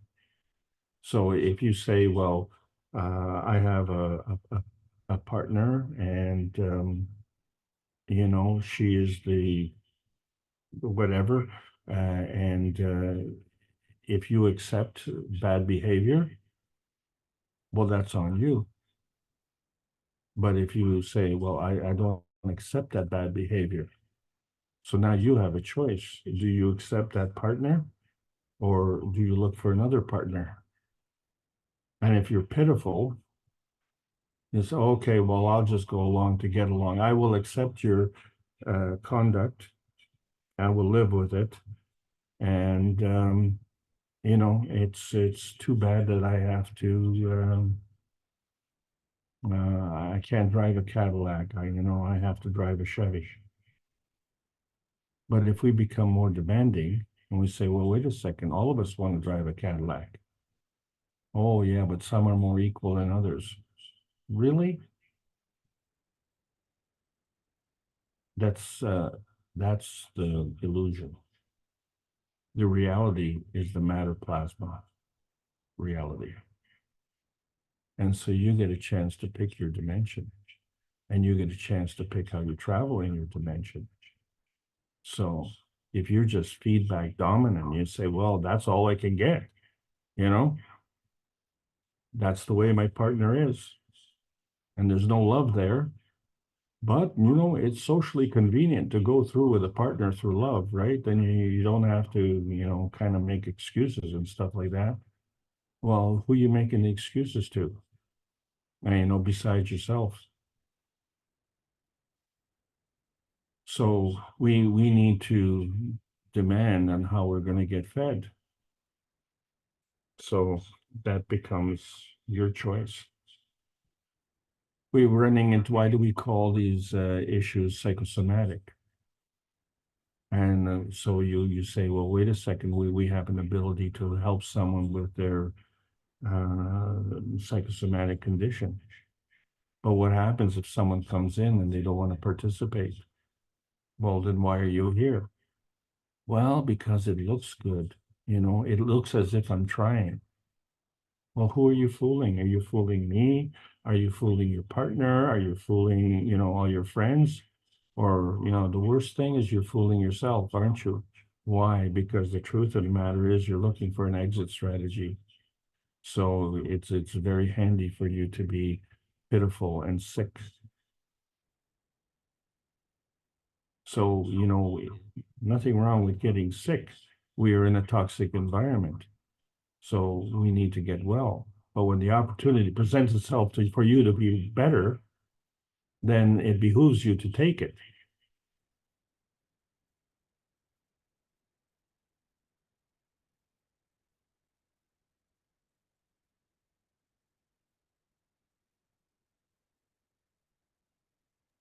Okay, would anyone else like to bring up anything? Ike says, then isn't love always in a plasma state? I don't think so. We know there's physical love.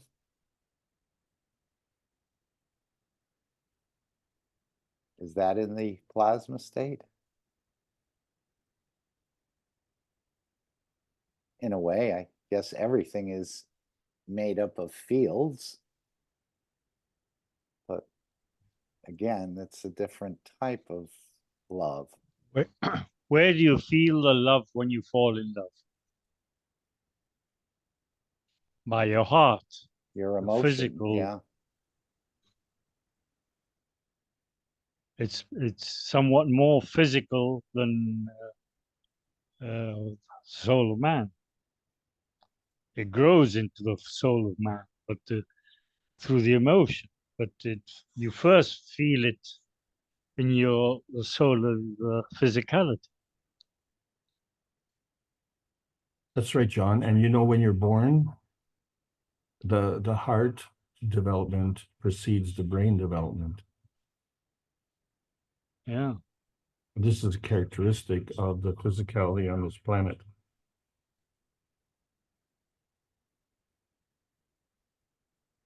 It is that point that brought me to the conclusion that the physicality on this planet is a unique gift because we're not alone in the universe. But I think we may be alone somewhat in the ability to enjoy this feature. And I think that is the reason that there's such a conflict. Because there are those who don't want to share this feature.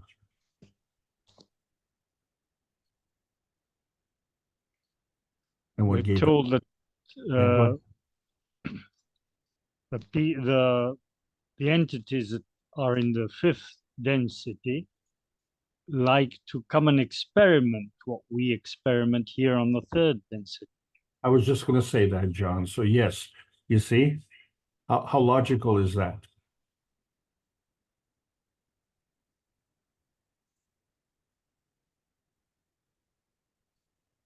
Well, is there a logic?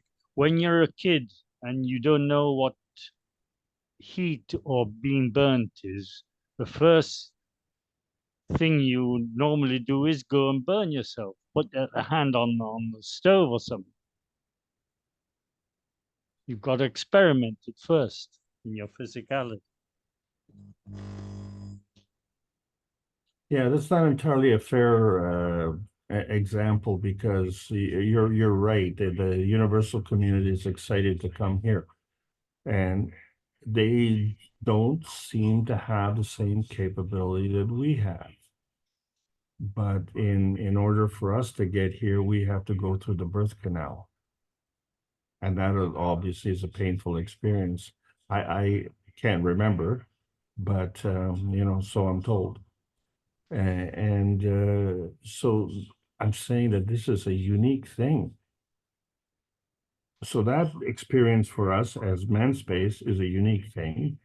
And the environment that we experience that is Earth space, which is a unique thing.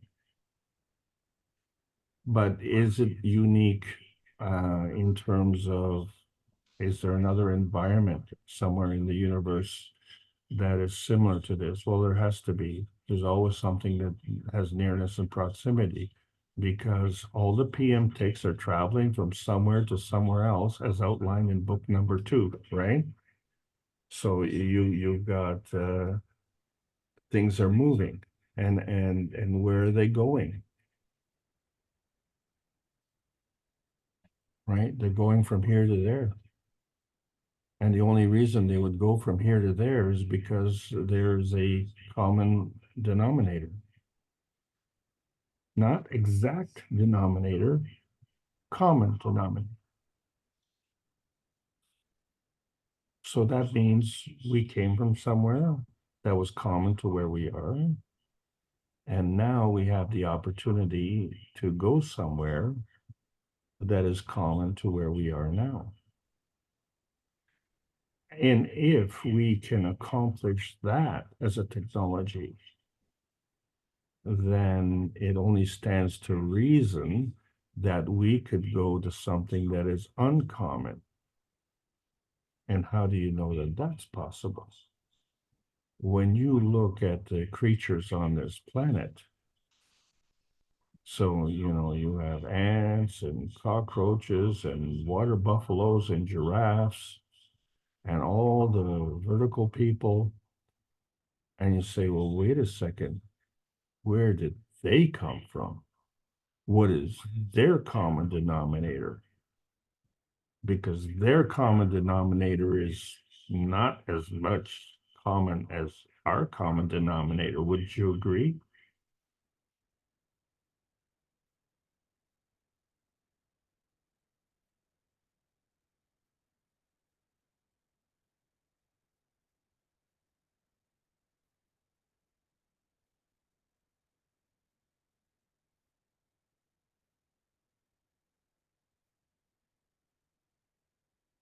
You're thinking again, Mark. Yes, it's always working. I don't think anyone disagrees with you. I think the common denominator is the creator, because this is where the whole thing came from. That's why we can communicate and interact, because we have the creator within. We're part of the creator. Or we are the creator, or we're going to be creating a universe or a star or something else. Again, it's maybe it'll be easily conveyed through the soul dimension rather than trying to have somebody work through this understanding over years and years to reach it. And Well, I then really want. even not fully understanding it. No, but I want to thank you very much for allowing me to make this presentation because this is a conversation that you really can't have with a lot of people. This is just mainly because it's not important or not relevant to oh, the end of the month is coming. Oh, and before the end of the month is Christmas coming, and oh my God, we got to do the shopping and then we got to wrap all the gifts and you know. So there's a lot of things that are occupying our time and attention. So we have to be, well, we're going to have to be a little bit more disciplined in that regard because world peace, health, and this world doesn't stop for Christmas. and it doesn't take a holiday. Okay, I've also put in the chat the office number for the wellness, or the office email, office@de.kfwellness.center. I think I put info last week, but if any of us know someone who would like to take advantage of a wellness system, please contact the Wellness Center, and you can have a free assessment and see where the foundation could possibly help a certain condition. So that's available to everyone. And as we see more and more people being processed through it, including ourselves, I think that's what's happening in a way in these monthly sessions, but I could be wrong. We're hoping more and more people will start to take advantage of this. I mean, peace within yourself is a priceless condition, I think, or the balance of the fields of the soul of the existence, or the emotion of completeness. I think this is, in a way, what we're striving for, to get to the next step.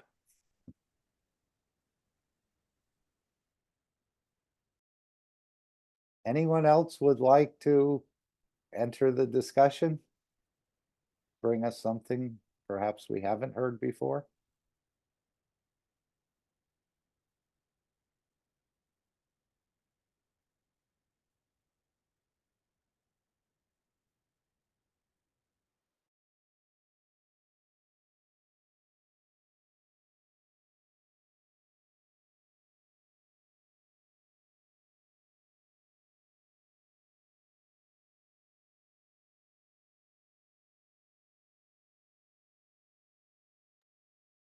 Okay, I'm not hearing any responses. Alex, where would you like to go?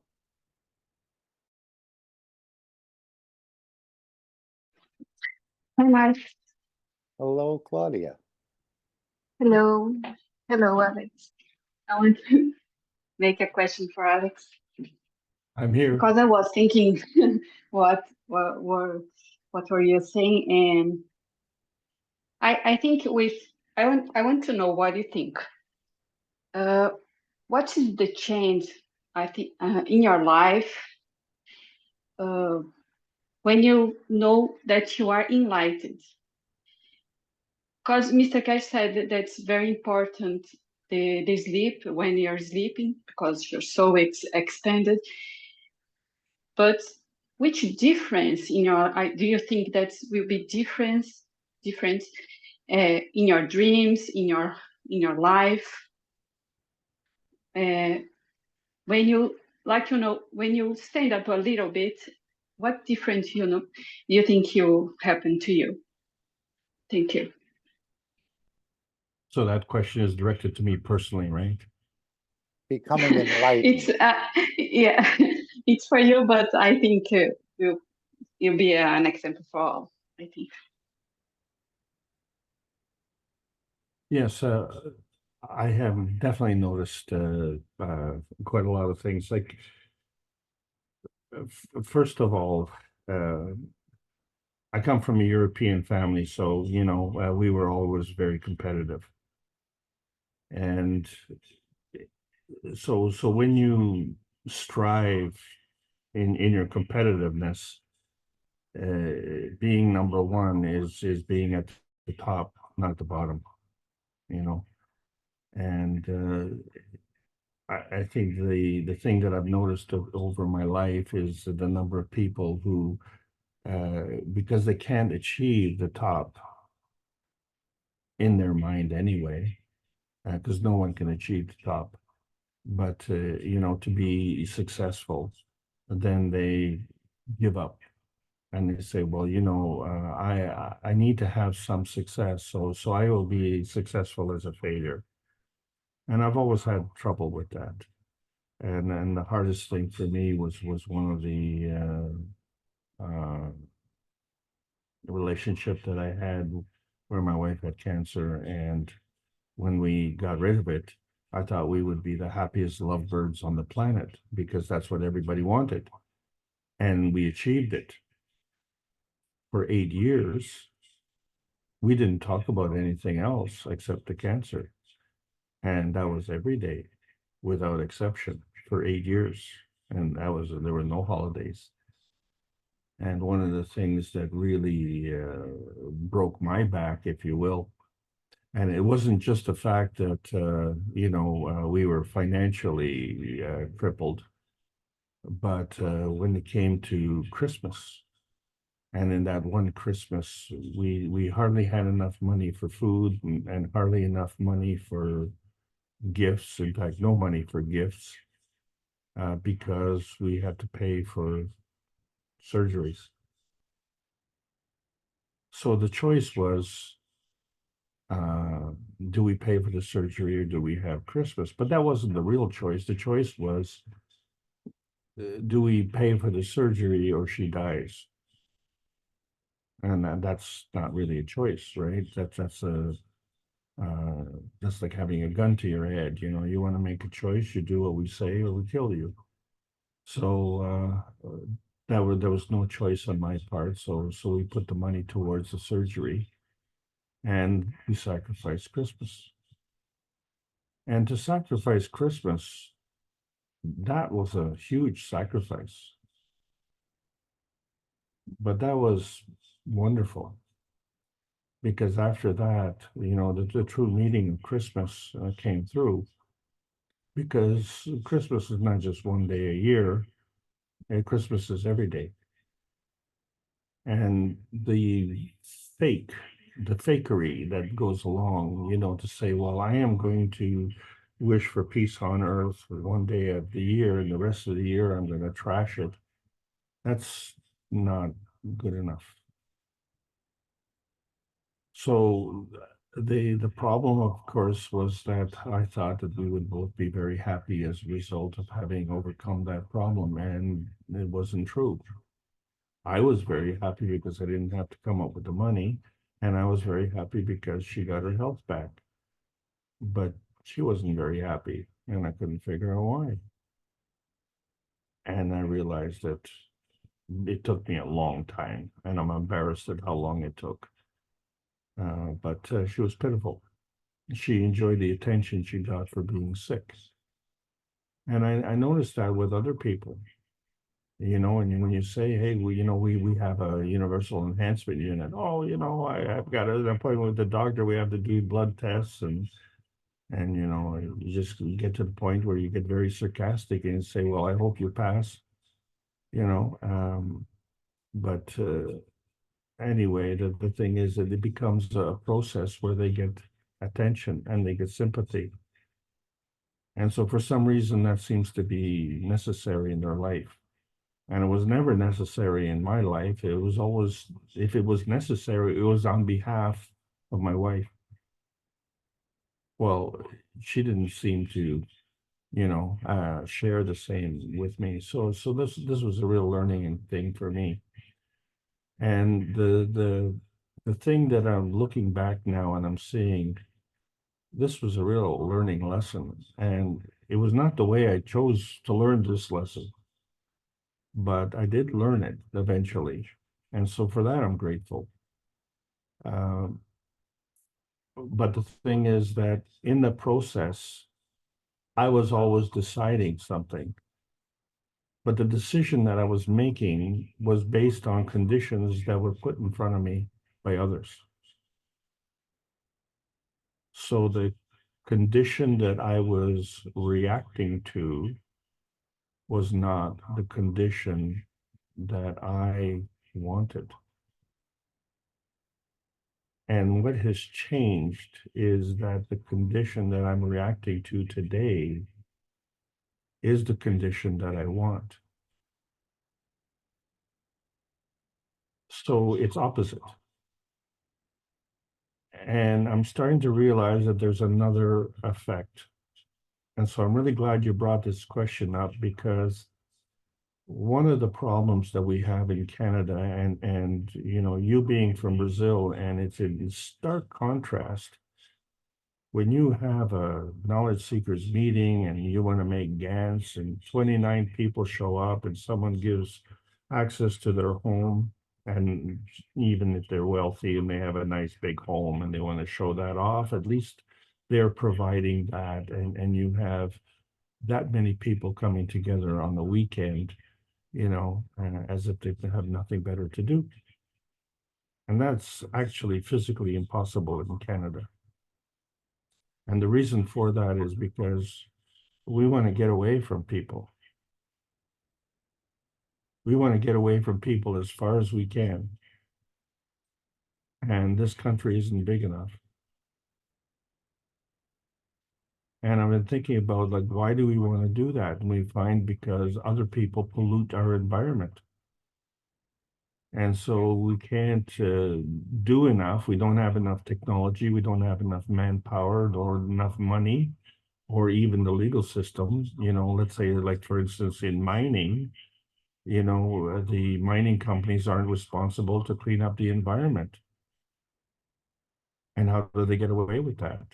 Because they don't sell the land once they're finished with it. As long as they own the land that they have polluted, then they are not obligated to clean it up. I didn't know this. I only found this out recently. So if a mining company wants to get rid of that land, then they do have to clean it up. And of course, they don't have the technology. So we have some really severely polluted wilderness in Canada. Well, this is what happens. We're so large that we could just throw things away. And so we pollute willy-nilly. And in order to have, the glory of enjoying the so-called Western quality of life, where we have a nice house, a nice property, and a nice car, and a nice job, and all this, we want to get away from other people. The Keshe Foundation strength is in the bringing together of the peace domes. And this is where the Brazilian community has it all over Canadians. Because, you look at your Telegram site and it's orders of magnitude larger than the Canadian Telegram site. And why is that? This is it. We just are antisocial. We want to get away from people because every time you encounter people, they ruin your life. And if you're in mining country, you have to understand that men aren't the only miners. There are gold diggers in the women's fraternity, sorority as well. And they're vicious. So there are many stories that, you see that way. And especially if you are, let's say, from a wealthy family and someone in your family becomes addicted to drugs, and then they become susceptible, and then maybe they become susceptible to sexual abuse. And I'm shocked at the number of young people who've had to leave the community for their own physical safety. And we're talking about 13 and 14-year-olds. What kind of society is that you have to run away like that?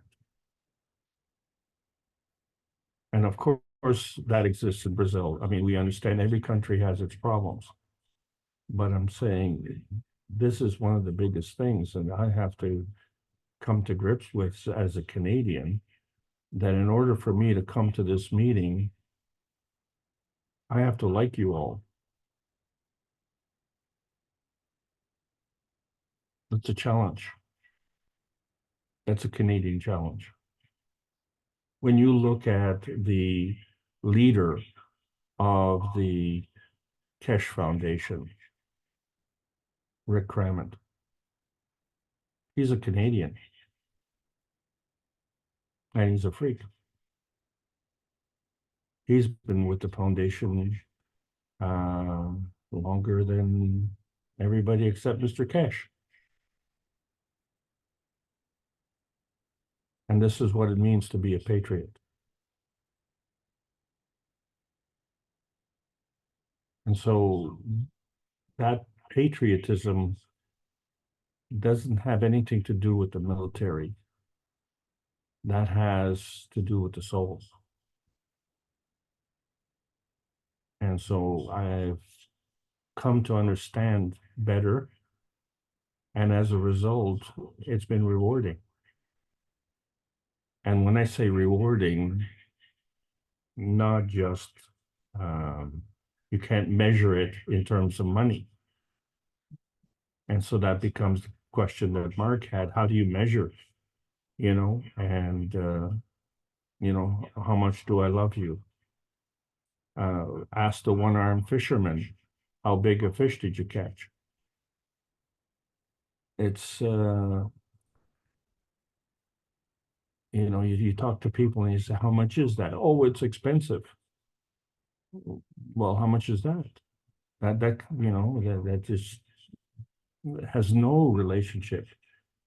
So this is the thing, and how far do you want to go to get away from people? Well, the country's still not big enough.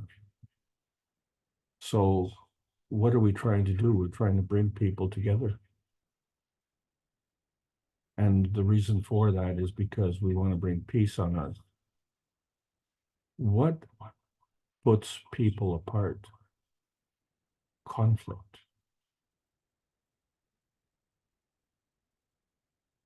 Canada and North America is founded on conflict.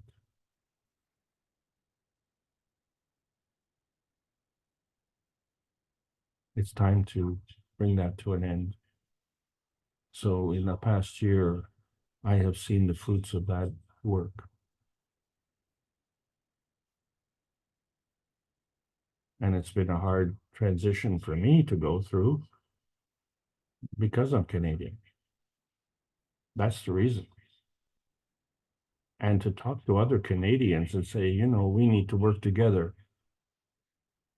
Only one time in the last 50 years did we all work together. And that was the Freedom Convoy last year. Because for the first time, the Canadian truckers forgot about their selfish interests and decided that the condition of the society was more important. Why? Because they were going to lose their trucks. They were going to lose their rigs, which are $150,000 to $200,000 each, and their livelihood. And these rigs were more expensive than their homes. And you know what?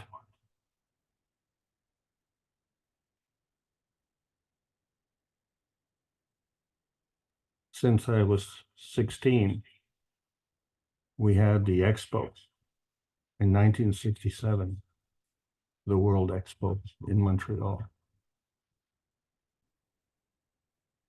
And we were very proud. And in 1972, at the hockey summit between Canada and Russia, we were very proud.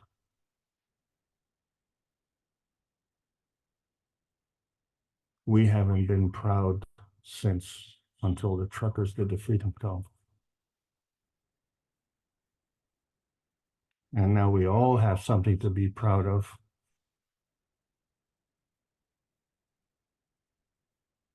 Because we're in the post-November the 11th era. And this isn't a Canadian thing, this is a worldwide thing. And so we're all proud to be here, and we're all proud to be together.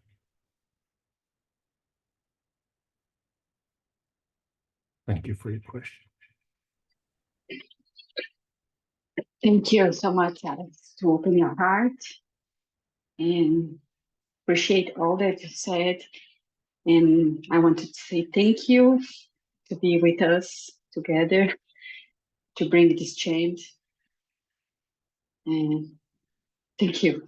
Bye-bye. Yes, thank you, Claudia. And another point of enlightenment that I was thinking around this time of the year, Christmas time, and the giving of gifts. And as Mr. Keshe said, one thing that the Christians all missed were these gifts from the three wise men of Persia. And you may want to share that with others if you're around there, saying, you know, your new understanding of the gifts is not so many gifts in the physical dimension. And you can explain to them that these are the gifts of Mitra, of thinking good, speaking good, and doing good. And if they accept that, they become more enlightened into a new understanding. And I think that's what enlightenment means, that you're open to new knowledges. You say, no, no, no, they're physical gifts, they're incense, they're myrrh, and the rest of it. You don't become enlightened. You have to take and realize that you don't have all the knowledge, that these three gifts, and Mr. Keshe said, all the Christians missed it. And I don't see the Pope sharing that. I don't see the ministers or any of the others sharing these three gifts as our understanding of them are: thinking good, speaking good, and doing good. So this would be an enlightenment for some of the other Christians, at least if you entered into a gentle conversation with them about these three gifts from the wise men. I'm sure they'll never guess it on their own, but it's just a point of discussion, gently. What I can add, Mark, is the Spanish community, and I don't know if it's the same for the Portuguese and the Italian community. The festivity is more important on the 6th of January, it's the three wise men, more than Christmas. I don't know nowadays, because Coca-Cola has sort of tinted red the Christmas, but the three wise men on the 6th of January used to be the most important festivity. Did they have that understanding of the true meaning of the three gifts? I don't think so, but because they only talked about Mira and the other two components, what the wise men brought along. They all had a meaning, but as far as I can remember, I was very small that those moments. That was nearly 70 years ago, so Romanis, and I don't remember those details. Right, I think sharing this universal knowledge brings an enlightenment to a person. He's going to see things much differently. Again, it's much easier said than doing it, but it certainly gives someone food for thought in a way, again, about the real, more of a true meaning of these gifts and what they gifts to humanity in a way. So that person can become enlightened if they accept it.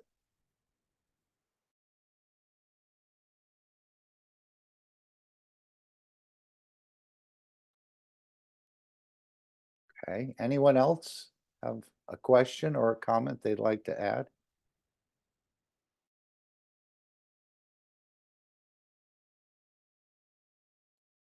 Alex, anything more on your side?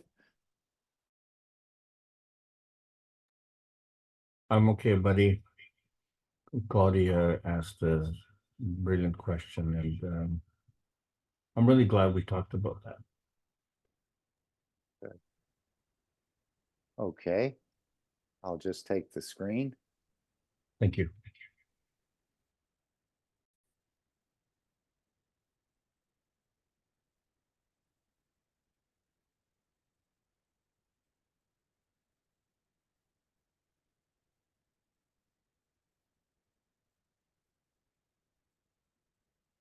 And again, we're going to be ending this meeting. This is just a memento from Manchester and London, in a way. May you be proud of the work you do, the person you are, and the difference you make. And in addition, be well, be happy, and be peaceful. And not only in this season, but throughout the year. And you'll reflect that to the others, and they may want to experience a taste of this. So we'll play the Wellness Center again, and the final disclaimer, and the meeting will come to an end. Is there anyone else who wants to add anything else before we do close? Feel free.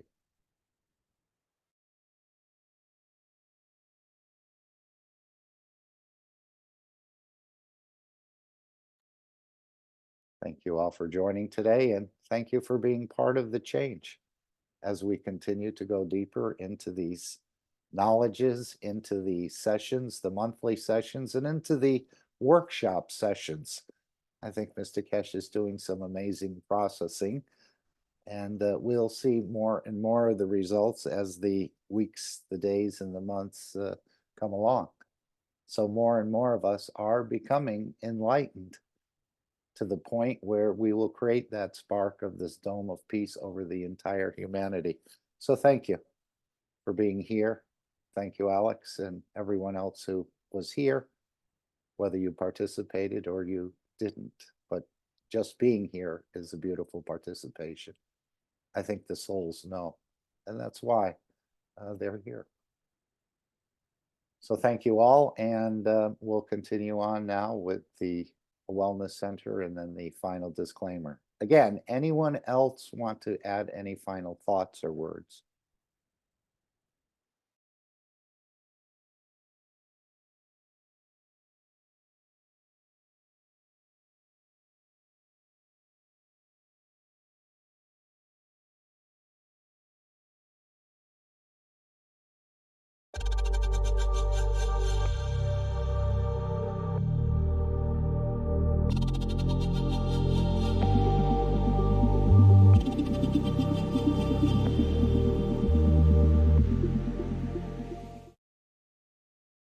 This is what you see is what is to come. It's the first time you see the Space Center Wellness Center. These systems can reach man in the deepest part of the universe. As you can see, the transmutation and transportation of the soul and the physicality is within the system. And you will see each system on its own. It can reach all conditions of unwellness of the body of the man operated by doctors. It is part of the space program. And for the first time, we show what is to come. And these machines have been operating for past 12 months. We know how they work. And some of you who've been to LINS sat in some of these systems. Now they've been positioned as one of the first wellness centers in the world. Now you see the future of wellness, feeding and making peaceful man out of the man. In this center in coming months, hundreds of these units will be installed.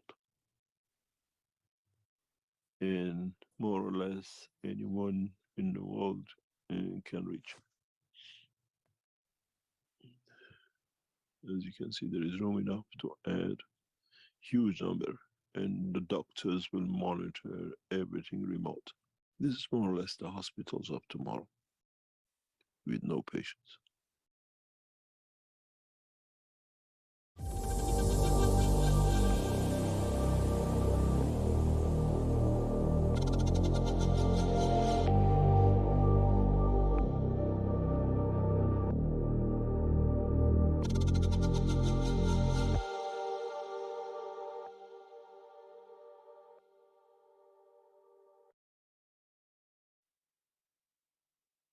Disclaimer. The information and education material contained herein is meant to promote the general understanding and dialogue of GAN's processing.